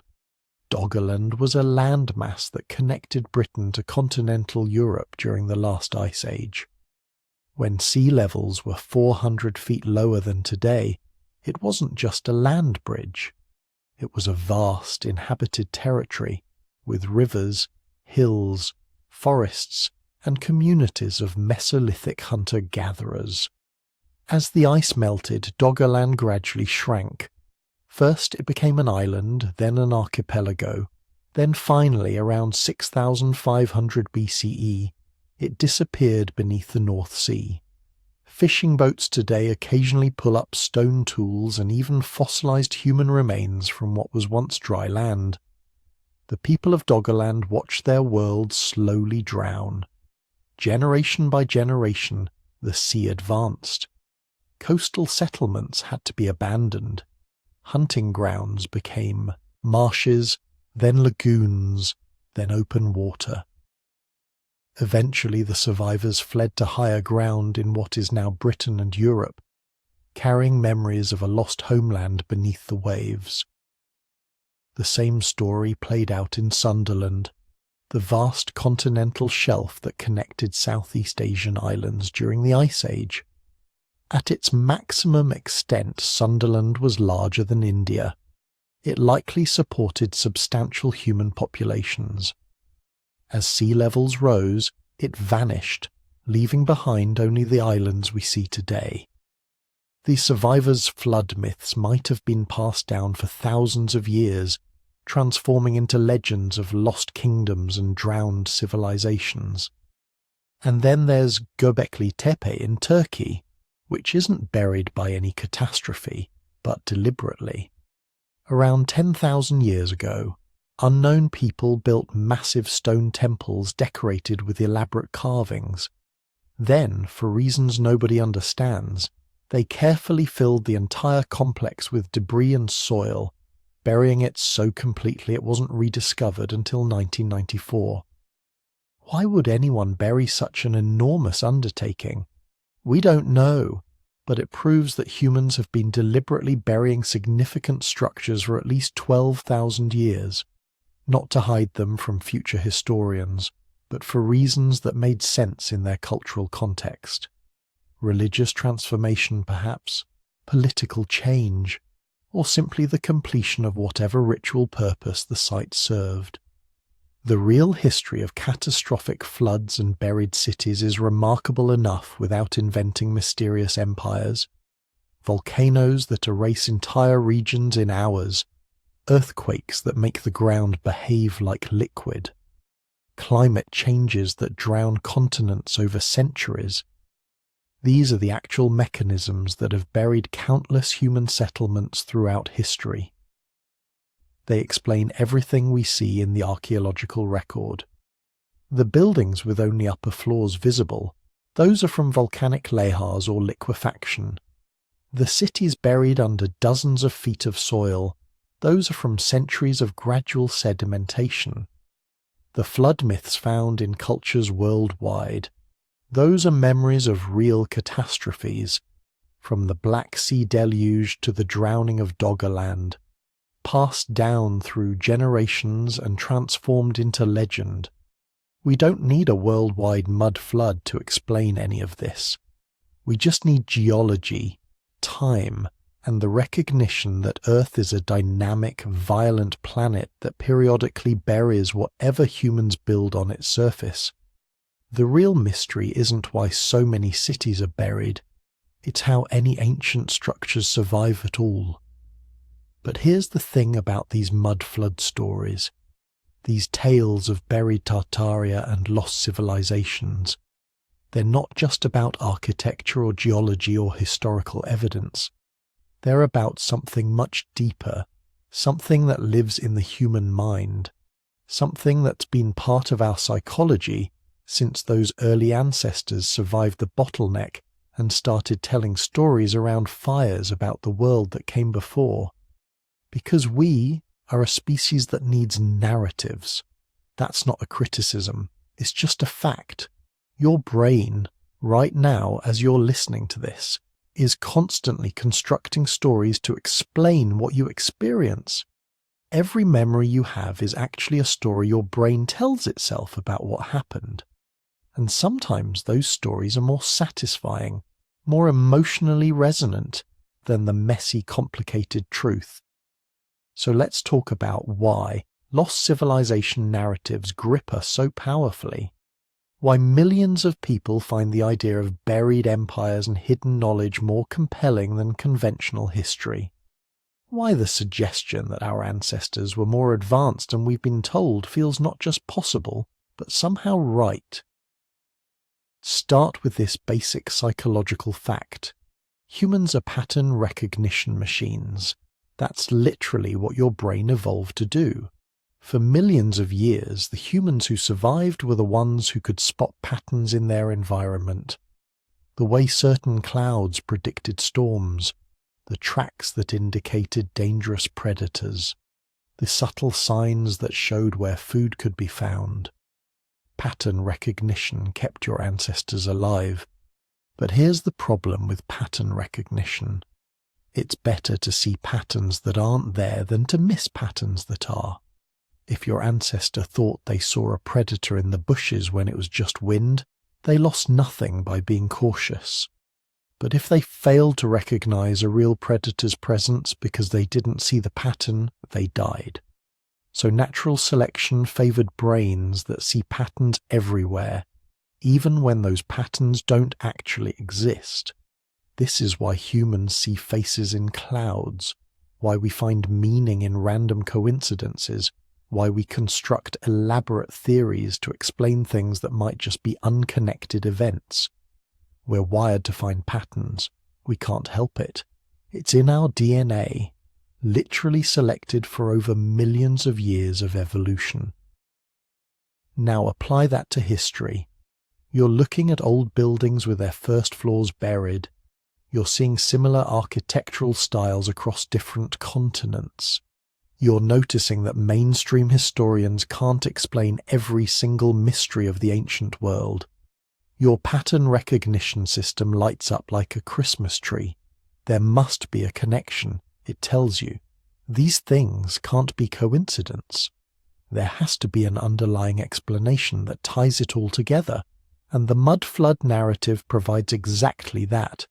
One catastrophic event explains everything: the buried buildings, the lost knowledge, the architectural similarities, the gaps in the historical record.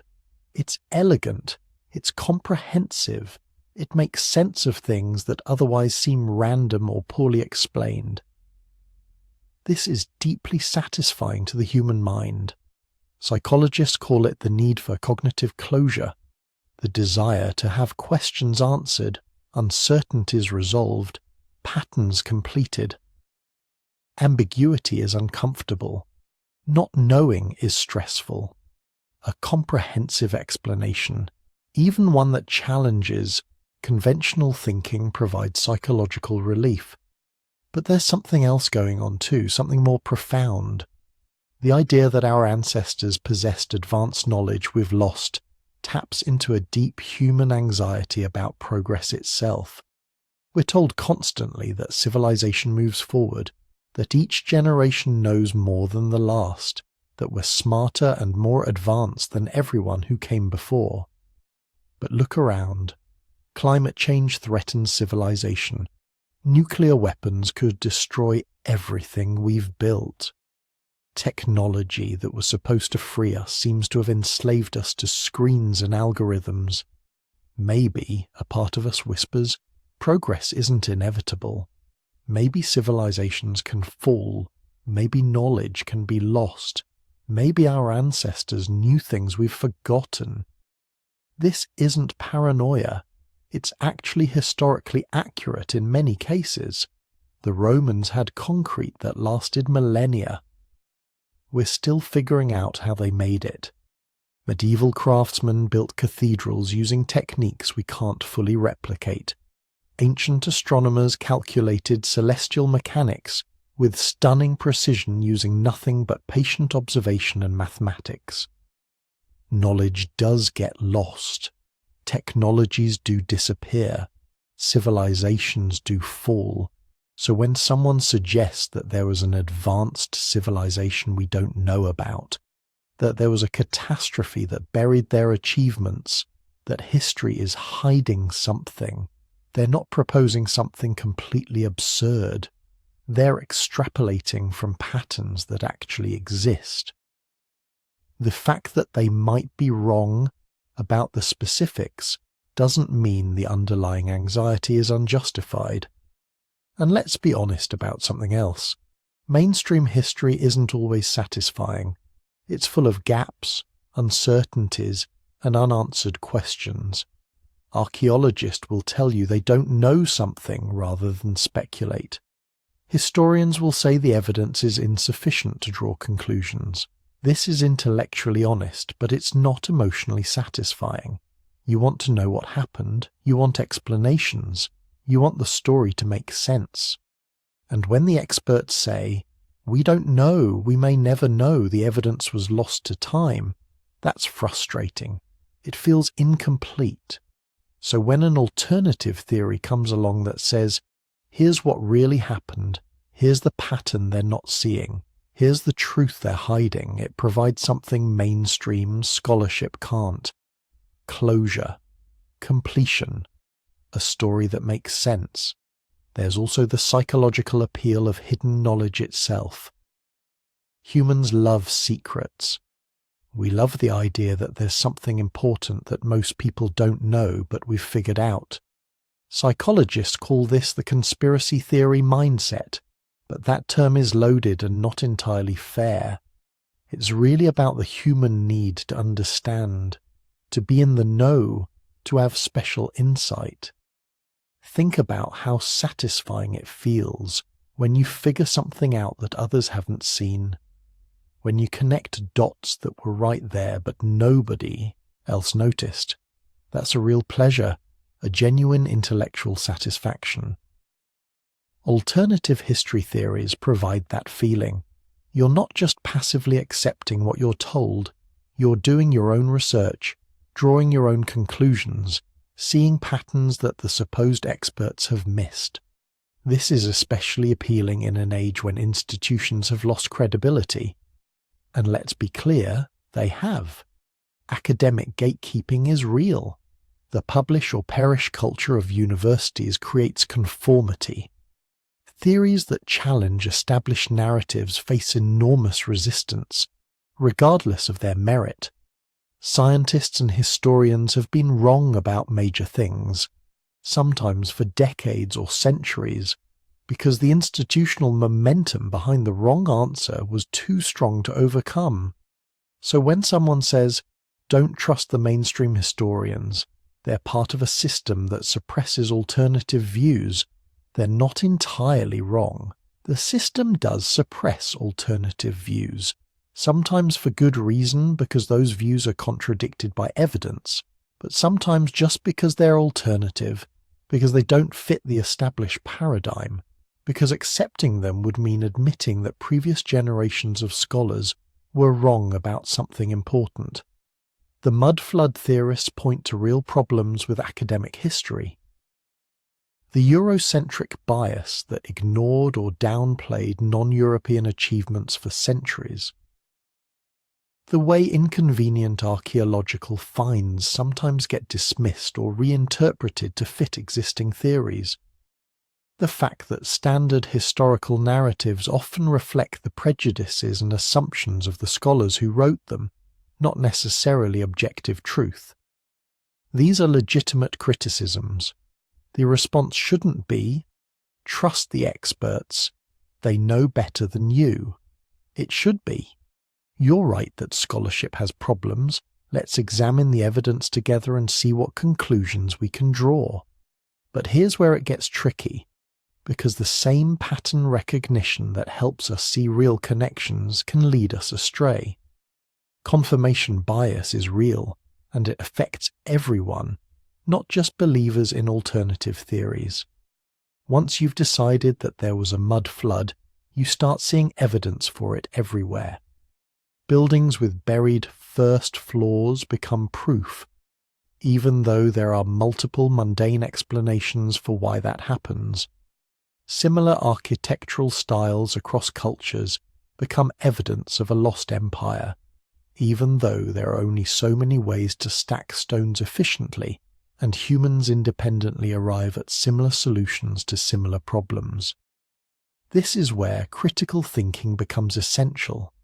Not critical in the sense of being negative, but critical in the sense of examining evidence carefully, considering alternative explanations, and being willing to change your mind when new information emerges.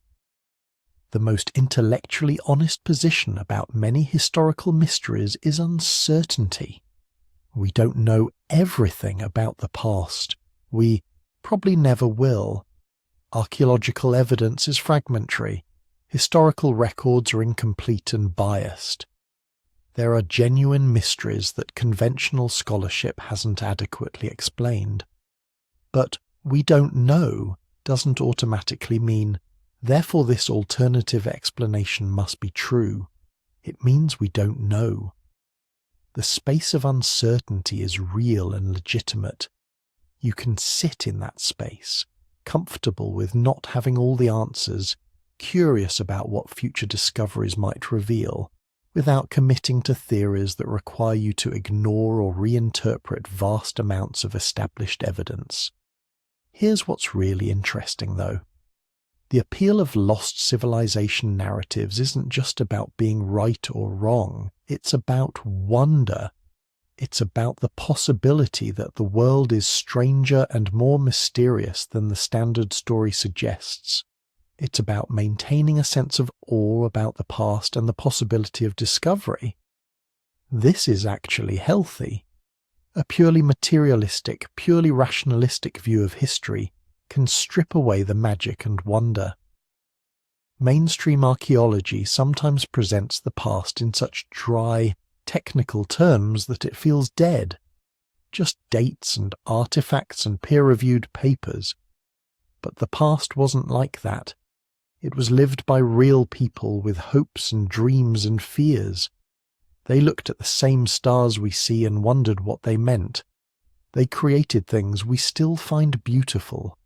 They survived catastrophes we can barely imagine.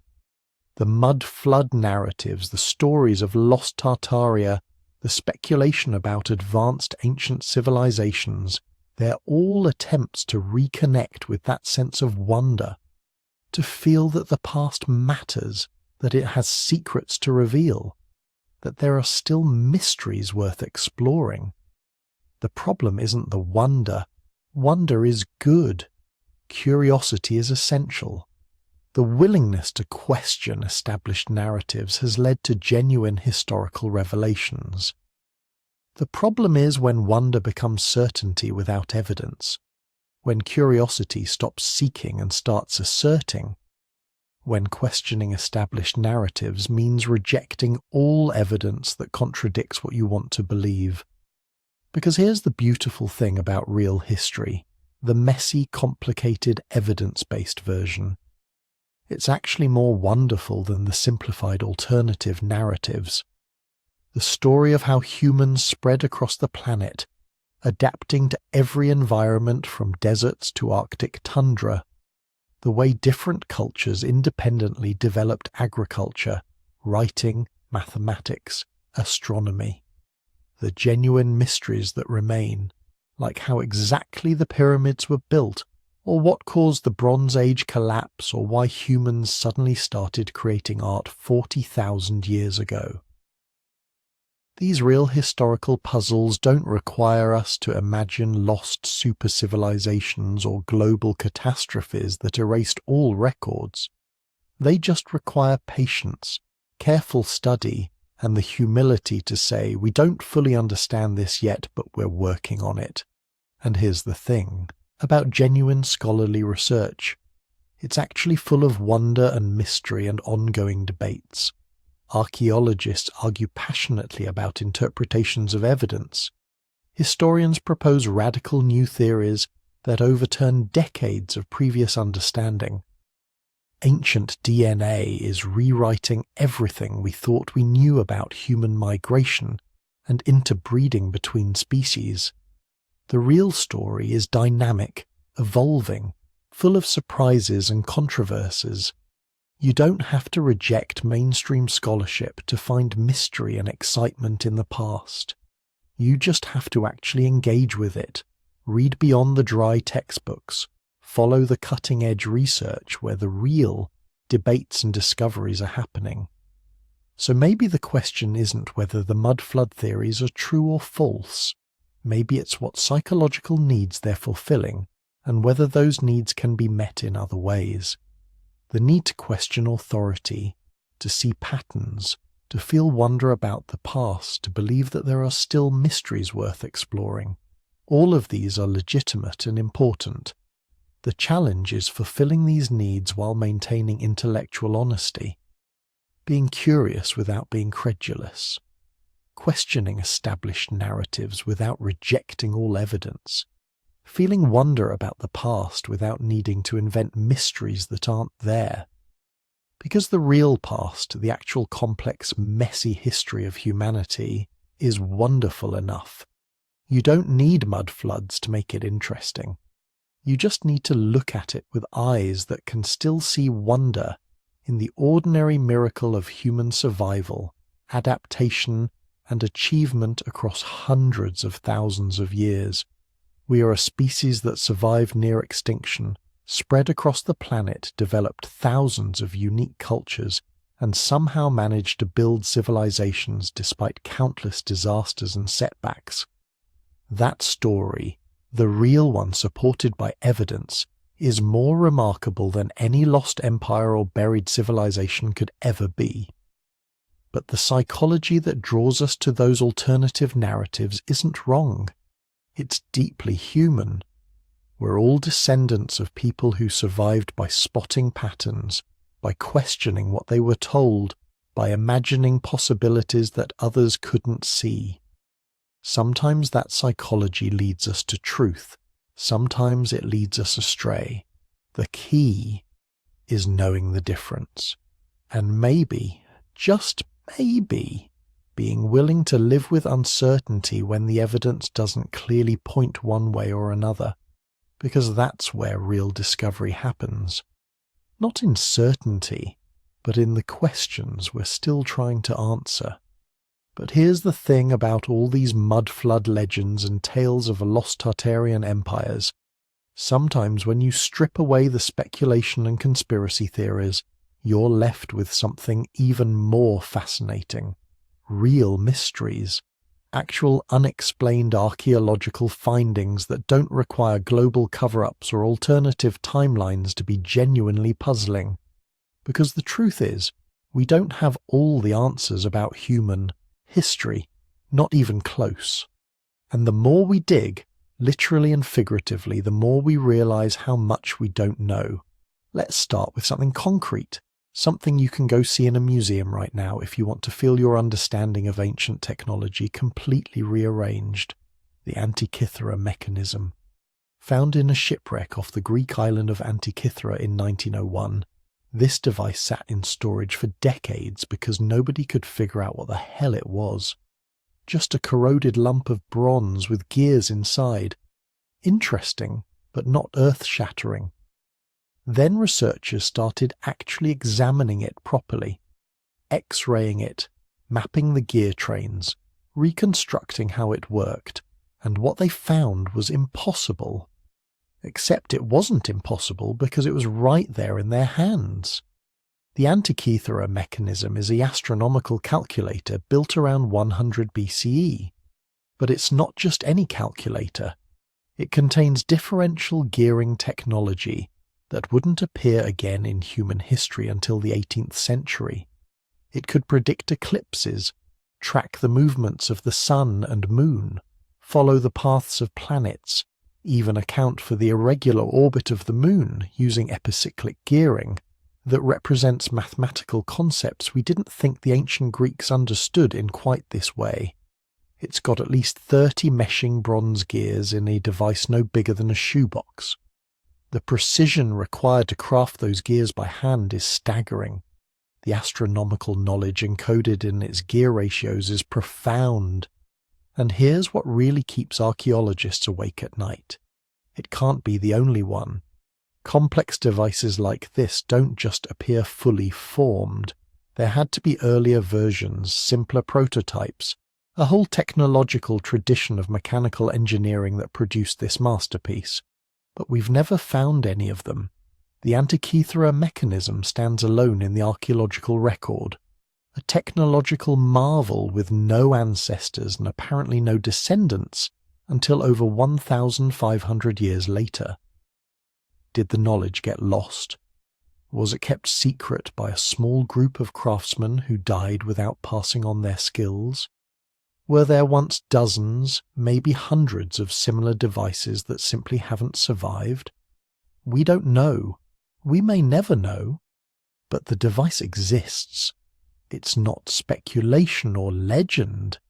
It's sitting in the National Archaeological Museum in Athens, quietly suggesting that ancient technological sophistication might have peaked and valleys were only beginning to recognize. Or take Damascus steel. For nearly 1,000 years, bladesmiths in the Middle East produced swords with properties that modern metallurgists still struggle to replicate. These blades could cut through a silk scarf floating in the air, yet were tough enough to chop through other swords without breaking. They showed distinctive watery patterns in the metal that indicated a microstructure of carbon nanotubes and cementite nanowires. Yes, nanotechnology in medieval swords. The technique was lost sometime around 1750 CE, just vanished from human knowledge. We think it involved specific ore from mines in India combined with particular forging techniques, but we're not entirely sure. Modern attempts to recreate Damascus steel have come close, but metallurgists admit they're essentially reverse engineering through trial and error, trying to rediscover a process that craftsmen once knew so well they could produce these extraordinary blades consistently. The knowledge didn't require a lost empire or global catastrophe to disappear. It just took the exhaustion of particular ore sources, the death of master craftsmen before their apprentices fully learned the techniques, and the economic disruption of changing trade routes. Within a couple of generations, one of humanity's most remarkable metallurgical achievements became a mystery. Roman concrete tells a similar story.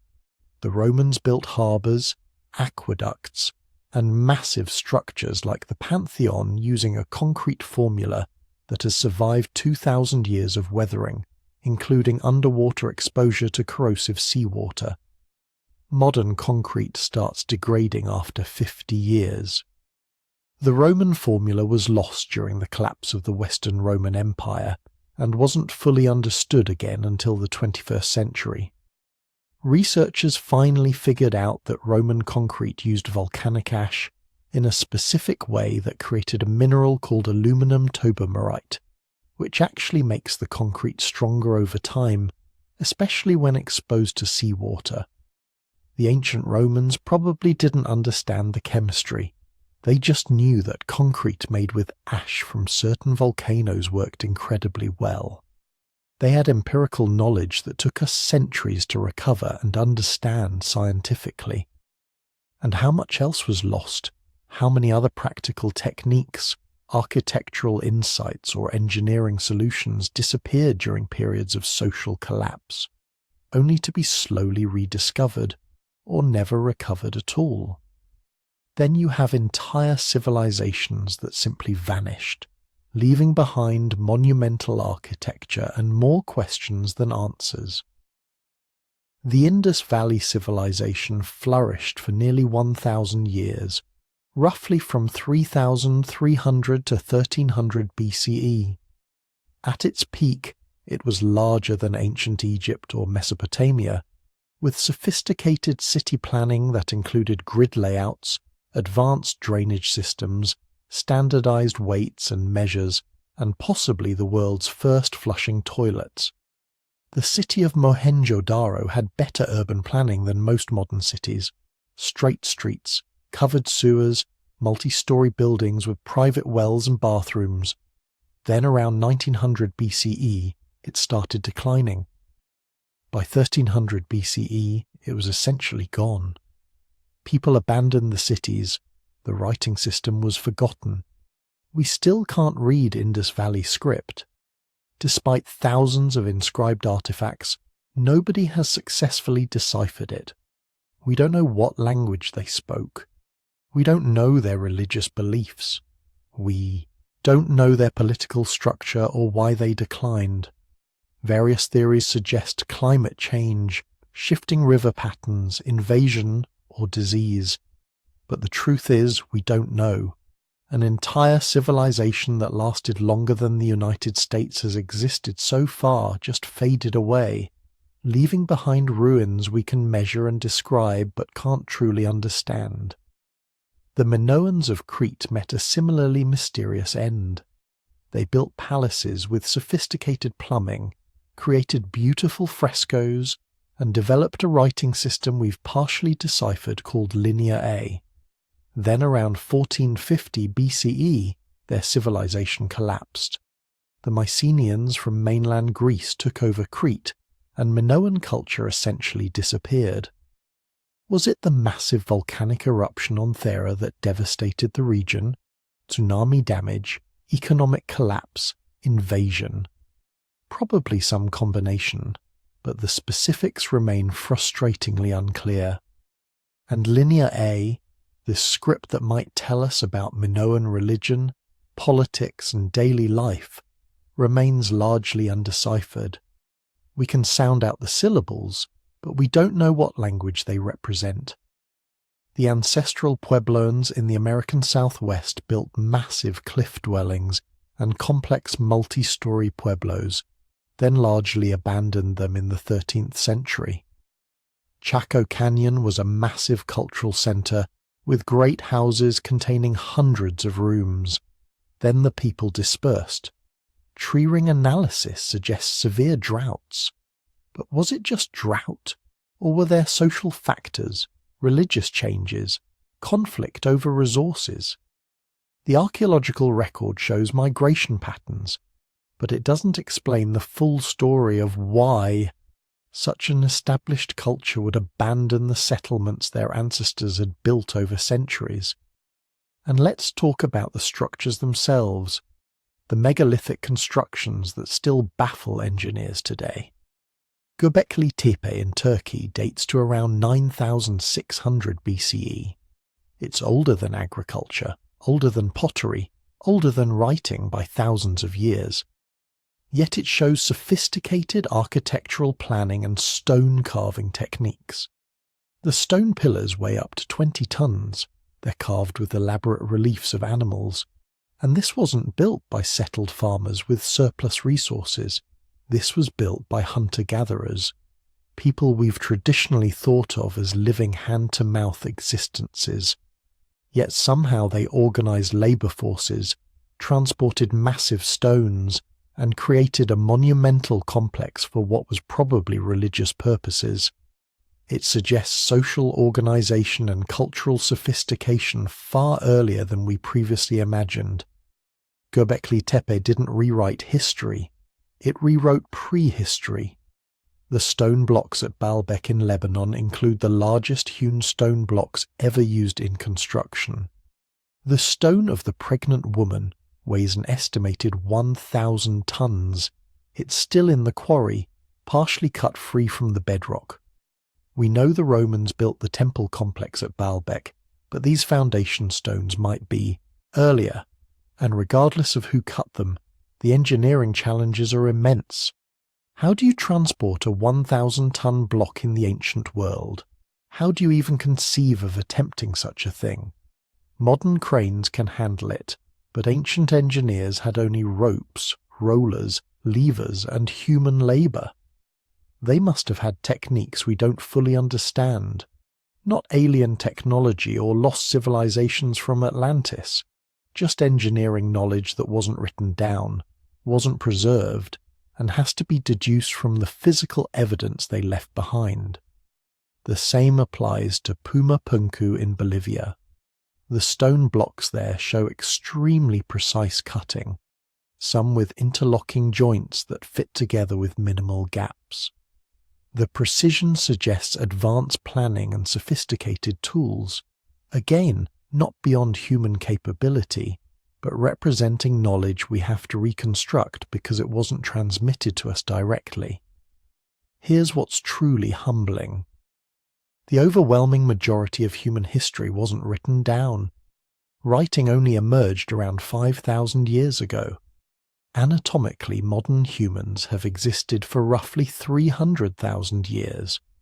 That means 98% of human existence happened before anyone was recording it. And even after writing emerged, most knowledge remained oral. Practical skills were taught through demonstration, not texts. When those teaching lineages broke, the knowledge disappeared. The destruction of libraries accelerated this loss catastrophically. The Library of Alexandria is the famous example. Founded in the 3rd century BCE, it was the largest library in the ancient world.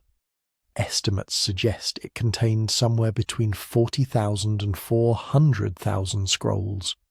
Works of mathematics, astronomy, medicine, philosophy, history, literature from across the Mediterranean world and beyond. Then it burned. Actually, it probably burned several times, once during Julius Caesar's civil war, again possibly during riots in 272 CE, and finally destroyed when the Emperor Theodosius ordered pagan temples demolished in 391 CE. With it went countless works that existed nowhere else. Plays, scientific treatises, historical accounts, mathematical proofs. We know many existed only because later authors mentioned them. We have the citations, but not the texts. Entire bodies of knowledge reduced to footnotes. The same happened repeatedly throughout history. The House of Wisdom in Baghdad was destroyed by the Mongols in 1258. Islamic scholars had preserved and expanded upon Greek, Persian, and Indian knowledge for centuries. When the Mongols sacked Baghdad, they threw so many books into the Tigris that the river supposedly ran black with ink. The Mayans had a sophisticated writing system and produced thousands of bark paper books called codices. Spanish conquistadors and missionaries burned nearly all of them as pagan texts. Only 4 Maya codices survived. 4 books to represent an entire civilization's written knowledge. Everything else, their history, science, literature, religious philosophy, gone. Reduced to ash because someone decided it was dangerous or heretical. We can't know what was lost in these destructions. Maybe nothing that would overturn our understanding of history. Or maybe astronomical observations, mathematical insights, or practical knowledge that would have advanced human understanding by centuries. We'll never know because the knowledge is simply gone. This is the truly unsettling part. The gaps in our knowledge aren't just about ancient civilizations. They're everywhere. And then there's what's still buried or underwater, waiting to be discovered. Recent advances in underwater archaeology have revealed entire coastal settlements, lost to rising sea levels at the end of the last ice age. Doggerland, the landmass that once connected Britain to continental Europe, was above water until about 8,000 years ago. It was inhabited. Fishermen occasionally dredge up Stone Age tools from the North Sea. But the settlements, the camps, the pathways people walked, they're all underwater now. What societies existed there? What happened when the waters rose? The same applies to coastlines worldwide. Sea levels were 120 meters lower during the last glacial maximum. All those coastal areas, prime real estate for human settlement, are now underwater. And humans have always preferred coastal living. Reliable food sources, easy travel routes, moderate climates. If advanced societies developed anywhere 15,000 years ago, they were probably on coastlines that are now submerged. We're only beginning to search those underwater landscapes systematically. Already we're finding structures, tools, and evidence of human activity. What else is down there? And above water, the vast majority of archaeological sites remain unexcavated.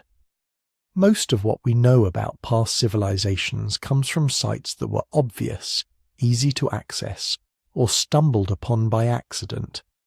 There's been no systematic survey of most of the Earth's surface looking for archaeological remains. Ground-penetrating radar, LiDAR, and satellite imagery are starting to change this. Recent LiDAR surveys in Central America revealed thousands of previously unknown Maya structures hidden under jungle canopy. Entire cities that had been invisible suddenly appeared in the data. How many more are out there? How many civilizations rose and fell in regions we simply haven't surveyed properly? The Amazon rainforest might have supported large, complex societies before European contact. Recent discoveries suggest extensive earthworks, roads, and settlements that were abandoned and reclaimed by the jungle. We've been looking at the Amazon as pristine wilderness when it might have been heavily modified by human activity for thousands of years. So here's the balance we need to strike. Yes, we should be skeptical of claims that require massive conspiracies, or that reject basic science. The mudflood hypothesis as typically presented doesn't hold up to geological scrutiny. The Tartarian Empire as a world-spanning advanced civilization suppressed by modern historians simply doesn't exist in the evidence. But that doesn't mean we know everything.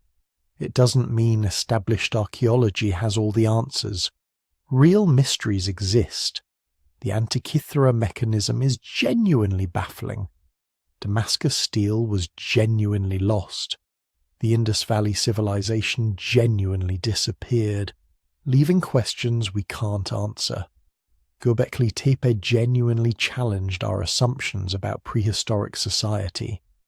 And vast amounts of human history remain undiscovered, unexcavated, or lost to time and destruction. The appropriate response isn't to invent elaborate alternative histories without evidence, but it's also not to pretend we've got everything figured out. The truth, as usual, is more nuanced. We know a remarkable amount about the past through careful archaeology, geology, and historical analysis. But we also exist in a kind of twilight, looking back through incomplete records at a human story that stretches far beyond what any text can tell us. The mysteries that remain are real. They don't need embellishment to be fascinating. An ancient Greek computer, steel with carbon nanotubes, concrete that grows stronger with time, civilizations that vanished, knowledge that was lost, cities beneath the waves, and everything still buried, still waiting to be found. That's the real story. Not hidden empires or global catastrophes, but the genuine wonder and humility that comes from recognizing how much of human achievement has been forgotten, how much remains unknown, and how much we're still learning about who we were and how we got here. The past doesn't need conspiracy theories to be mysterious. It just needs honesty about the limits of our knowledge and openness to the possibility that our ancestors were more capable, more sophisticated, and more interesting than we sometimes give them credit for. Not because they had help from lost civilizations or ancient aliens, but because they were human. Problem solvers, innovators, builders who figured things out through trial and error and passed knowledge down through generations, sometimes successfully, sometimes not. And when that knowledge was lost, it wasn't because of cover-ups. It was because of the fragile nature of human memory, the vulnerability of written records, and the simple fact that sometimes things fall apart. Empires collapse, libraries burn, techniques are forgotten, and the people who remain have to start over, rebuilding knowledge from whatever fragments survived. That's the real human story. Not hidden and suppressed, just incomplete. And in some ways, that's even more compelling than any alternative history could ever be. So here we are. We've journeyed through mud flood legends and tales of buried civilizations, explored architectural mysteries and geological realities, wandered through the ruins of Tartaria that never was, and discovered the catastrophes that actually happened. We've examined why these stories captivate us, and what they reveal about the human need to find meaning in the fragments of history scattered around us. And here's the thing. The mud flood legends aren't really about mud, or floods, or buried buildings. They're about something much deeper. They're about our desperate need to believe that the world once made more sense than it does now. That there was a time when humans built grander, thought bigger, achieved more, that something magnificent was lost and maybe, just maybe, could be recovered. This isn't new. Every generation tells itself stories about golden ages and fallen empires. The Greeks mourned the lost wisdom of Atlantis. Medieval Europeans dreamed of the grandeur of Rome. Victorian scholars imagined vanished super-civilizations that built the pyramids and Stonehenge.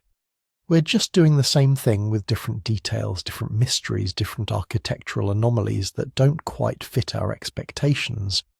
But here's what's remarkable. While we've been chasing phantom empires and imaginary floods, we've overlooked genuine mysteries that are somehow even more astounding. Real architectural achievements by societies we barely understand. Actual climate catastrophes that nearly ended human civilization. Technologies that shouldn't have existed when they did. Connections between cultures that had no business knowing about each other. The truth is, you don't need to invent lost civilizations to find wonder in the past. It's already there. Every archaeological site holds secrets. Every ancient text contains knowledge we're still trying to decode. Every genetic analysis reveals something unexpected about who our ancestors were and what they survived. We're all living in a world shaped by catastrophes we can barely imagine. Climate disasters that killed off entire branches of humanity. Volcanic eruptions that changed the course of civilizations. Floods, droughts, and plagues that wiped out empires and scattered survivors to the winds. These actually happened. The evidence is written in ice cores and sediment layers, preserved in tree rings and fossilized bones, and somehow through all of it, humans survived. Not because we were the strongest or the fastest, but because we were the ones who could tell stories, share knowledge, cooperate across generations. The ones who could look at a catastrophe and figure out how to rebuild. The ones who could take the ruins of the old world and create something new. That's the real story of humanity. Not a tale of perfection lost, but of resilience found. Not ancient super-civilizations with technologies we can't comprehend, but ordinary people facing extraordinary challenges and somehow making it through. not buried empires erased by conspiracy, but societies that rose and fell according to the brutal logic of climate, disease, and human nature. The mudflood legends are wrong about the details, but maybe they're right about something deeper, the sense that something important has been forgotten, that we've lost connection with knowledge our ancestors possessed, because we have lost things, not technologies or empires, but understanding, the ability to read landscapes like our hunter-gatherer ancestors did, the astronomical knowledge that let ancient cultures track celestial cycles without computers, the social bonds that held communities together through disasters that would shatter modern society. We don't need to invent phantom civilizations to mourn those losses. We just need to pay attention to what actually existed and take the time to understand what it meant. Mystery and wonder can exist alongside scientific understanding. In fact, scientific understanding usually makes things more mysterious, more wondrous, more impossible seeming. The real story of human survival is so improbable, so filled with near extinctions and last-minute recoveries that any fiction we invent pales by comparison. So stay curious. Question everything, including the official narratives and the alternative theories. Dig into the evidence. Learn to tell the difference between genuine mysteries and pattern-seeking gone wrong. The past has plenty of real secrets waiting to be discovered. You don't need to make up new ones. If you've enjoyed this journey through mudflood legends and the stories we tell ourselves about the past, consider liking this video and subscribing for more explorations of history's genuine mysteries. Leave a comment telling me where you're listening from and what historical rabbit holes you'd like to explore next. Your engagement helps these videos reach other curious minds, other people who can't quite fall asleep because they're wondering about the world that came before. And now, as you drift towards sleep, let your mind wander through those ancient streets. Not the imaginary mud-flooded cities of Tartaria, but the real ruins of civilizations that actually rose and fell. Real people who loved and struggled and built and dreamed and left their marks on the world. Their stories are still being written in the layers of earth beneath our feet, waiting for someone curious enough to dig them up. Sleep well. The mysteries will still be there in the morning.